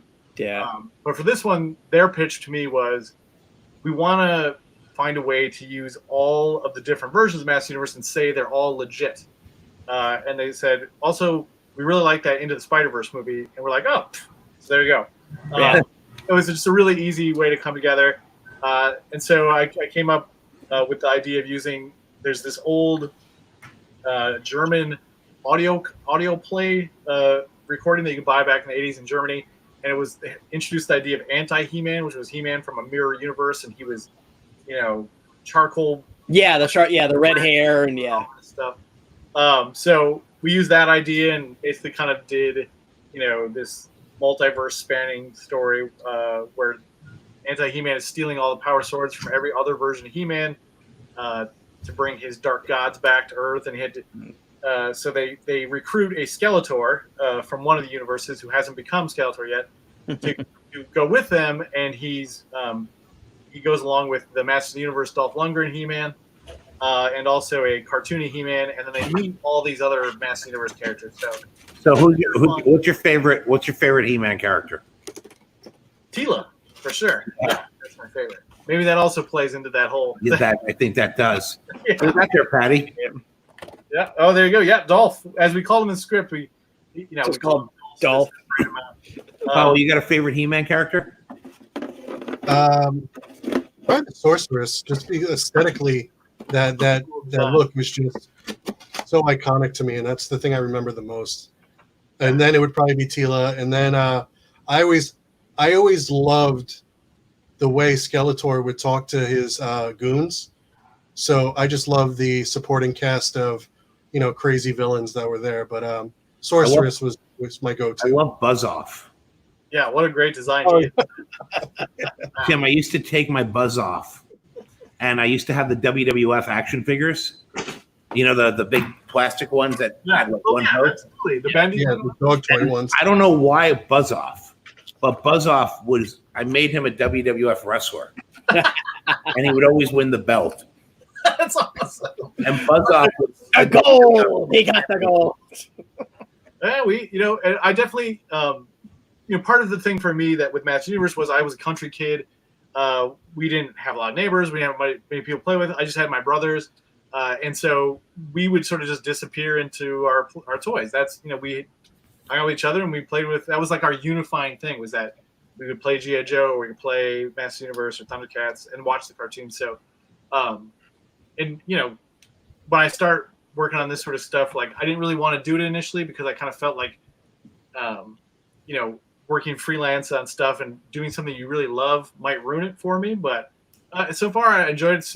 I enjoyed it 100%. I really liked working with Mattel. It's weird we're actually like 100% on the same page.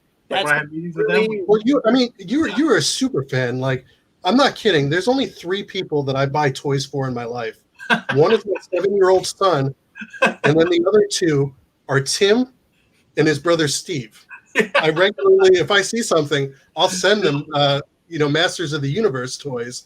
But yeah, like these guys, like their knowledge and love of this property. So thick. You're a fan, and I think that when it comes to the Mattel stuff, you're not going to try and damage the brand. Yeah. Well, and you know what they want. Well, I think there's obviously, it's licensed stuff and it's owned by a company, and in some ways, like I think in comics that can be seen as kind of like, but like this is all licensed stuff. It's all lunch boxes. Batman is selling, all kinds of other stuff, but comic books all the time. And so, to me, these are just great characters with a great idea.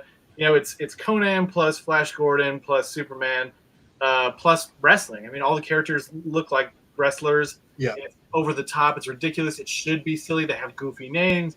But like, why be ashamed of that? Why not just celebrate it? That's cool as shit, So I just try to treat it like, it's with respect, but I also don't try to make it overly serious because, like you said, there's a guy who's a prince of the bug people and his name is Buzz, for Christ's sake. So, but that's WWF World Heavyweight Champion Buzz Off. Yeah. My favorite one, it was originally Man at Arms, but later on actually became He-Man's mom. Okay. I love the fact that she was a female John Carter. Yeah, she's right. Exactly. She's from Earth. She gets brought to Eternia. She's If I ever get to write the characters, I'd love to do a prequel, how she landed and my version of how she met the king and just all that, how it would go down. That'd be a blast. And that was a big part of our Master Universe Injustice thing, was because he had to go to Earth to fight Superman, and his mom was from Earth, and so with all that sort of stuff. But I think it's so weird to me when people sort of scoff at this, and then they're like, they can absolutely take Legion of Superheroes seriously, which is also cool, but has people named Cosmic Boy. Like, how is that stuff? Look, Matter Eater Lad is awesome. Right. Yeah. Yes. But to me, the goofiest shit in comics is the coolest stuff. Like, because it doesn't exist in other media, right? There's not, film is always got to be fucking grounded and all this stuff that just drives me crazy, which, I love that comics can be this place for just rampantly weird ideas. And think about what you said for He-Man. It's just such a mix. Yeah. Conan meets Flash Gordon meets wrestlers, bodybuilders, and the cartoon. I remember those figures before the cartoon, and it was a dark story, dark universe. And then the cartoon comes out and lightens everything up and makes it all like kid friendly. And I'm like, no, man, He-Man's dark. Well, in Masters of the Multiverse issue 4, we go into the 5. I read it. The darker the original mini comics version, of course he's a gruffer, battered ass dude, and Yeah. lava and shit everywhere, and it kills a bunch of villagers and stuff because that's how those stories were, Yeah. That's what made me a fan of Alfredo Alcala. Oh yeah, absolutely. Yeah, his stuff. So such a big influence on the way I draw to this day. I think I still ink like the way I saw Alfredo Alcala draw backgrounds. I think I still do that. But yeah, to me that stuff it's how I got into comics. The first comic book I ever got came with a Master Universe figure. It's almost like Teenage Mutant Ninja Turtles, where you get the original comics that are so rough, right? Those are dark books. And then you get the cartoon, which kidifies it all. And everybody knows Turtles from that 87 cartoon, right? Sure. But do they really know, the black and white comics where they're just, basically Frank Miller-esque, ninjas. Yeah. Yeah, but... I love the Turtle, and my entire basis is from that cartoon. To this day, I've never read any of that early Laird Eastman stuff. Oh, you should. It's so good. It's, love it. So yeah. good. It's an interesting thing too. It's sort of like Cerebus. It started out as a parody, and then they sort of found his heart in these characters, and it kind of became its own thing, and it really kind of created its own genre in a weird way. But I love that those things can exist though concurrently. That's one of the big things we kind of kept coming back to in Multiverse was the core of the characters is the same. You can put them in different styles and different levels of sophistication, but the core is the same, and the relationships always work as long as you keep that that core. Well, it's like Superman. It's like Batman. You could have Superman in the 30s. You could have Superman in the 40s. You could have Superman in the 50s, 60s. You have Superman who could put a planet on his hand and spin it on a finger, or you could have Superman who's basically a circus strongman. But it's always there's Clark, there's Lois, there's Perry, there's Lex. Yeah, and it's always an immigrant story, right? Like Superman always works the best because he's a stranger in a strange land who came here to bring his goodness that he gained from the farmlands to the city, right? As long as you stay there, you're good. Same thing with Batman. Yeah. Orphan, parents murdered, but you can have weird, wacky sci-fi 50s Batman next to 40s Batman, next to 80s grim Batman. But it's always Batman, Alfred, Robin, Gordon. I think the goal, when you're making stuff is, can you make something that transcends styles, that transcends, aspects of genre and level of sophistication? Can you do that? And then I think you've made something great, it's harder to do, I think, now because of so much competition with other content. But I try to use that template that works so well about Master Universe. I try to apply that to Money Shot and Hack Slash and all that. Keep that core part there, and then you can just go wide. You can go. Everything's got to have a simple premise that you can explain. Yeah. In a sentence. Yep. Exactly. Yeah, and I think Absolutely. And one of the things with Masters of the Multiverse is I knew I had to kill off some of these characters. I was like, it would be so easy to go dark and do something terrible to Filmation He-Man. That would be so easy. Yeah. And I know that there's a version of that. There are certainly writers who would be delight in that. And I was like, nope, I'm not fucking doing it. I made it look like I was going to do it, but I absolutely did not. And the core of the story rests on Filmation He-Man. He's the heart, really. I mean, he's the one that gives you the good lesson and makes you listen to your mom and so I felt like that was the important part of the whole thing. You approached it without cynicism. Yeah, May have done dark things, but the whole thing is, you weren't cynical about the source material. I mean, you were able to get mileage out of He-Man 89, which is the George Lazenby of the He-Man mythology. Yeah, that was Space He-Man. If you're not familiar. And Paulo, you sent me that one figure from that. You're like, some of these Space He-Man figures are cool.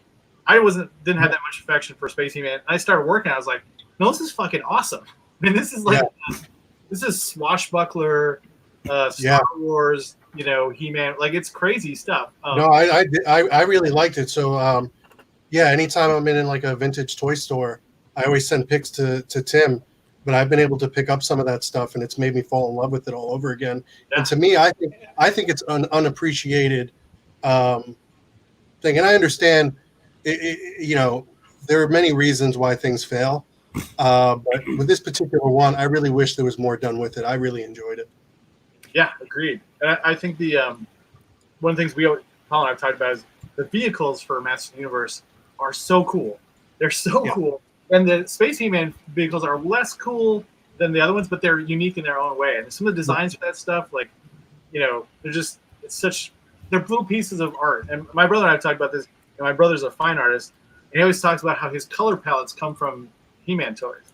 Like when he learned about color palettes from the design of Masters of the Universe figures, right? Because they would use, complementary colors and tertiary colors, all that sort of stuff. And Faker's blue and orange. And like, they're pieces of pop art, right? They're stupid toys that for kids to smash together. But they're also amazing designs. Absolutely. I mean, those original figures, I don't remember anything being that radical. Like I went Star Wars. Okay, we had the Star Wars figures at 3 1/4. Right, we had Jet Joe. We had the Migos, which you can see behind me. I love the Migos. Yeah. But when those He-Man things came out, they were ugly in a beautiful way. Yeah. Like they were grotesque. Yeah, they're really aggressive. They're like coming at you. Right, but like the original Skeletor, Beastman, Man at Arms, they're grotesque. And then you got Teela, who's this beautiful character in the middle of this like land of grotesque. No, but even her, if you look at the sculpt on that, like they follow the same parameters. Like her legs are stacked.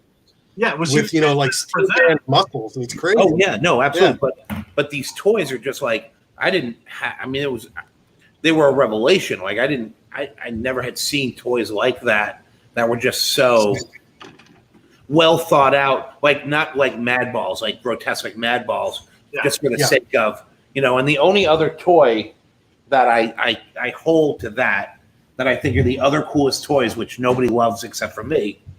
And it's only because of the puppet aspect. Sectors. Oh, brother, you got a big Sectors collector here. I love Sectors, man. Actually, just I've been trying to get the Stellara figure, the only female one they made, but they only made her in like roughs. Do you have her? Not here. It's really hard to get. No, I don't. I've been looking for it forever. But yeah, I love Sectors. The designs are unbelievable on those figures. Yeah. Right, like Power Lords. Do you do Power Lords, Mike? Yes, I like Power Lords. They're fucking amazing. Wayne Barlow designed these weird toys for Rebel models, and they just make creepy figures that no one likes except my brother and I love them damn things. They're so weird. The hero was like turned inside out. He looked like Slim Goodbody. It's great. Man, you got all that. See, I remember the last time I was in Mike's office, I was looking at all this shit. I have no idea what it was. I literally took photos and I sent them to Tim. I was like, Tim, what the hell is this? And you walked me through it. I had no idea. Just the idea of just like puppet spiders. Yeah. Again, grotesque when you're a kid.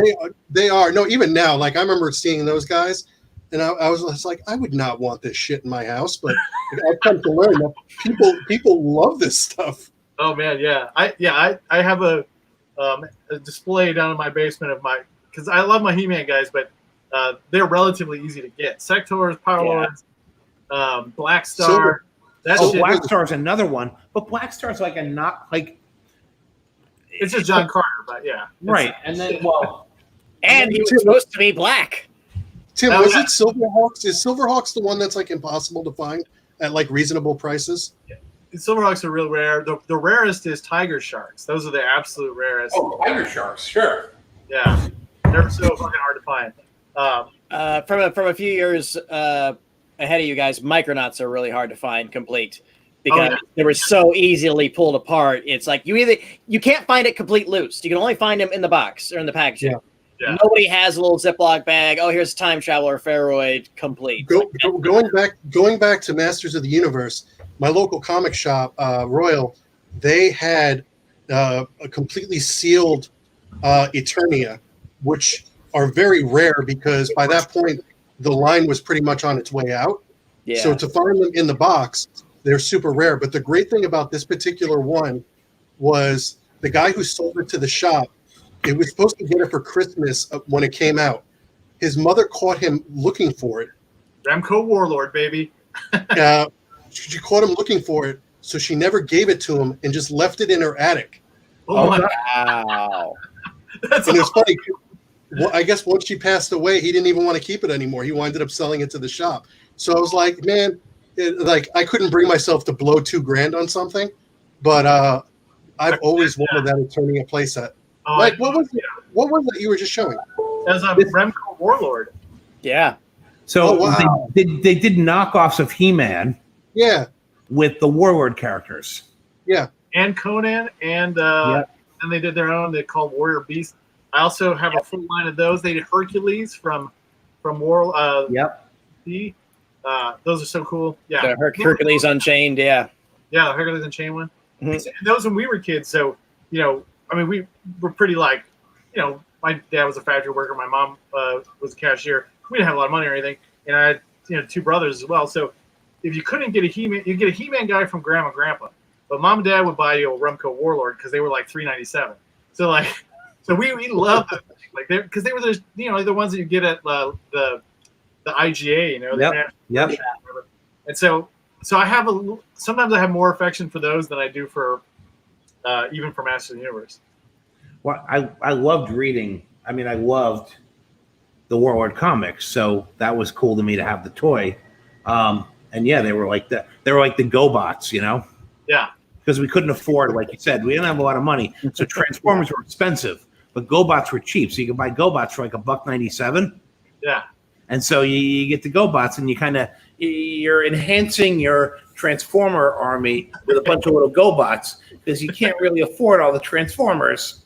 Yeah. Transformers were like $15, but like you get a decent looking GoBot for A couple of $3. bucks. Yeah. Well, I'm not a GoBots fan, but Psykill is a pretty cool name. Damn cool. Oh, Shogun Warriors. Yeah. That's what and the irony is that Hasbro owns the GoBots now. I think the Shogun Warriors were a little bit before my time. But when I see them in stores, I'm always. I'll be I'm back not in about a familiar- minute, and I'll be back in 90 seconds. Oh yeah. I'm not sure what's Shogun Warriors. When you see them, Patty's going to bring him and show you. Yeah, they were. Patty's gonna get- They Like, were. But they were these Japanese separate figures, like all these different cartoons in Japan, and then a company in the U.S. bought them and made them into one line. But you'll see them, you'll go, oh, I know those guys. See, Yes, they're before. like I'm a big Mego fan, but Yeah. the Migos came out way before my time. Like Yeah. the Mego, the 8 inches are gone kind of by the time but I had all these stores that had overstock from the 70s that I was, I'm buying them in the late 70s, and the stuff is from like 74, 75. But back then, the stores had overstock from like 5-6 years before. It's not like now where they're churning through stock every couple months. Back then, they would pull out toys from boxes from 5 years ago and put them out on the shelf. So I'm buying the world's greatest superheroes up until the early 80s, even really the mid. Like there was a Wino Play World that had them into the mid 80s down because I grew up in New York, and then we had stores that had them. And then when I moved to Florida, oh, there you go. Oh yeah, Yeah, I knew you'd know them. You see them around, and then Marvel had interesting. Yeah, but Patty, you're a little bit older than us. I'm a little bit older than everybody. We had a similar thing with you. When I was a kid, there was in Green Bay, which was an hour and a half away, was the closest Toys R Us. And so we would go there like twice a year. But it was a shitty Toys R Us. And they never turned their stock over. And the miracle of going there was, like, up until I was like 13, you could still go there and buy Secret Wars figures. Oh, wow. Still have. Well, but Patty, When we first started going there with kids, they would have Shogun Warriors and Micronauts and shit like that. And I didn't know what they were. I just thought they were cool. do you remember the Wino Play World on 441, Patty? Yes, And then into the 80s, they still had toys from the 70s. they did. Like 10 They years did. later. They would still have some Migos. So like they'd still have like the Migo thing, and a few other just weird random stuff. And I think that's where I saw there was that line. There was a knockoff of Migos, then they did all those space characters. Yep. Staroid Warriors. Yeah. Yes. I love those. You get into my area of expertise now. Yeah, those were great. I had a few of them. Tim, and if you ever yeah. come down to the office. My God. Amazing. Yeah, it's impressive. And it's funny because you see, like we were talking about the books. So that's his toys. But then he has like equal amount of shelving where it's just all collected editions of like, all the shit that we love in printed form. Like Hack Slash. Oh, Yeah. well, thank you very much, man. I really appreciate it. And your Master of the Universe art book and all that stuff. Yeah, we're living the life, right? And we're We doing are. cool shit, right? That's, Well, like this is all like Migos and Migo knockoffs and all the Migo wannabes and every wannabe Migo you could think of is. It was actually cool going to your shows recently and seeing Marty Abrams set up as a vendor. oh yeah, And, yes, Sticking it, at man. your shows. That was really cool to see.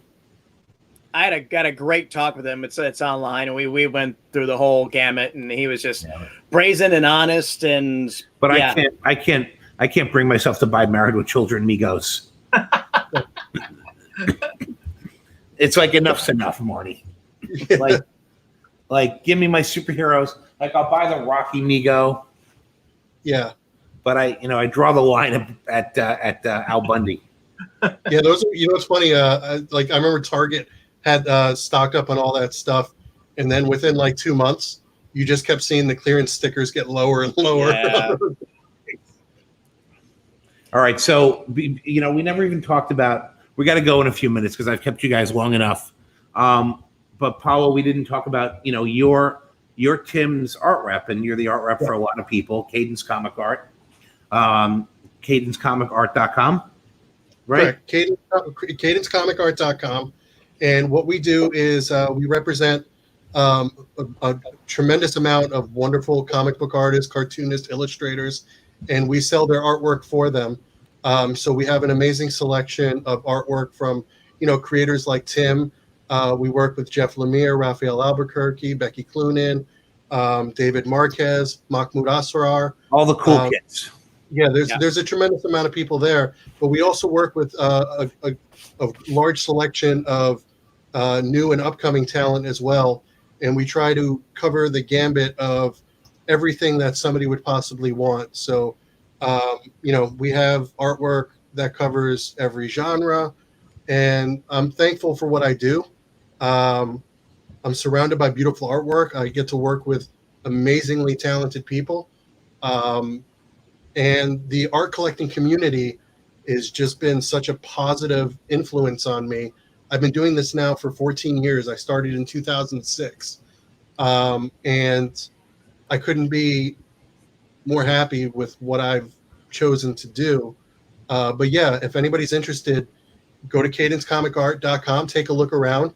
If there's a contact button on there. If you've never collected artwork, even if you're not going to purchase anything, I'm happy to talk to you about collecting art. I'm happy to give you some pointers. This has become my life, and I'm very happy about it, and I love to share that with people. So, I'm just very thankful.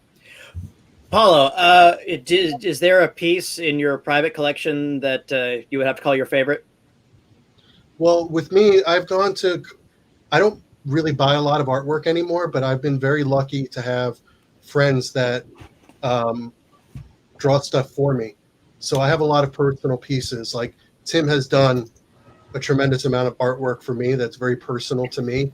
And everybody, I have very specific tastes of what I enjoy. Aside from comic books, I very much love ancient history. So my walls, which unfortunately the way this set up, I can't show you, but if we were to flip this around, my walls are lined with original artwork that artists of friends of mine have done of ancient Egyptian artwork, Greece, Rome, and all of my favorites fall in line with the stuff that people do to specifically cater to the things that I love. But there's one in particular that sort of checks all those things for me. Jeff Lemire, who's a great artist and writer. One of my favorite graphic novels of all time was a book he created called Underwater Welder. And literally one of the only graphic novels that's ever brought me to tears. I always tell Jeff about this. About a year ago, he gave me a 13 by 19 watercolor painting of the main character, the underwater welder, underwater and surrounded by Egyptian statues. And then right on the floor is a Mickey Mouse doll, which he put in there for my son, who's very much a Mickey Mouse fanatic. So if I was to ever try to take this piece of art and show it to other people with no context, it would make no sense. Yeah. But it's one of those pieces that every time I look at it, it makes me think about, how thankful I am to have friends like that. So, those are the pieces to me. And I do have some important stuff. Like I said, I have my Carl Barks cover. Sure. I have some Will Eisner artwork. I have some Joe Kubert artwork. I do have stuff like that means a lot to me. But the ones that mean the most to me are the ones that, like I said, that fall more in line with the stuff that's done specifically. The personal, yeah, of course. Because for you. With that said, based on what I do, selling artwork and selling published artwork and things like that, the reason why I enjoy what I do is because there's such a beauty in the idea of I can read a book. Like, for example, when I met Tim and I started working with him, I loved Hack Flash. And those books meant a lot to me. And I love the idea that I can reach out and I can buy a piece of artwork. And in a way, I now own a piece of that story's history. Yeah. It's not like I collect comic books as well, but it's not like a comic book. It's not like a variant cover. This is a one-of-a-kind piece of art that was used in the production and storytelling aspect of this story that I now own that nobody else could own. That's the great thing about original art. Is there's only one. Yes. Right? Like, even the most minor piece, like, that's it. You collect comics, there's thousands of copies of that same comic. There's only one, even if an interior page or anything, there's only one. Well, like, for example, Kari Randolph, who I work with, I sold page 1 of issue 1 of Mosaic today, which is the Marvel superhero that he co-created.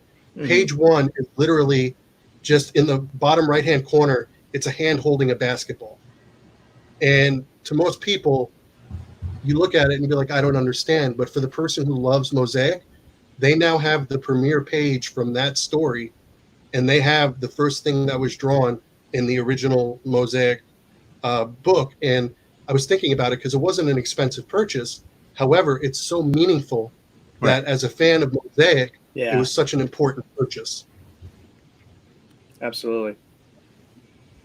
I'm sorry. We've been talking for a while. No, this is your passion, man. This is bro. That's your mitra. Yeah, Paolo, I'm going to bring you back. We're going to bring you back on, so we're going to talk more about art later. Absolutely. And just if anybody's curious, the pieces behind me, this is a Hellblazer cover that Tim did. This was what, Masters of the Universe and Justice? Yep, issue 1.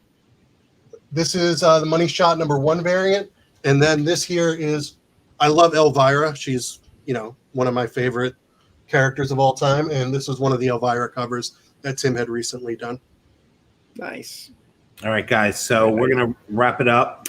Patty, is there anything? When we're done, we'll meet backstage. Patty, is there anything else you want to get out of off your chest? Tim, I just want to say I'm so thrilled that you've taken on a teaching role and juggling all your other stuff, because we've spoken about this before with some of our other guests. We feel like with upcoming new talent, there's a lack of mentorship. Maybe they're getting some hardcore training, but from jumping from that amateur, sometimes they're getting thrown in the deep end a little too fast. So it's really good that you're looking over their shoulder and giving them some North Stars to guide to. That's really impressive, and I respect that a lot. It's a tradition in comics. When I was a kid, like guys like Mike Allred and James O'Barr and stuff, when I would go talk to them, they would give me pointers and send me where to go. So I owe the next gen, now that I'm an old crusty guy. Absolutely. And to everyone watching this we've got some very fun stuff coming up on GalaxyCon Live, GalaxyCon Hangouts this weekend. We have guests from Rocky Horror Picture Show, Star Trek, Power Rangers, and a couple anime shows, and a lot more other stuff. So please. Next week here we've got George's Genty. Yes. Speaking of Buffy artists, Great artist, great guy. George's and I go back, I think, 25 years, Patty, back when he was down here, working at a comic store at the same time you and I were working in comic stores. Mm-hmm. And throwing a rock. And I have a family connection to Mr. Tennessee right now. Yes, you do. So anyway, thank you for everybody who stuck with us tonight, and Yes, Tim, thank we'll have you. to bring you back and follow the same. Can't wait to see you Thank guys you, guys. back at conventions. Yes. Absolutely. We want to have you back on our stages in front of your fans. All right, Vindec, get us out of here.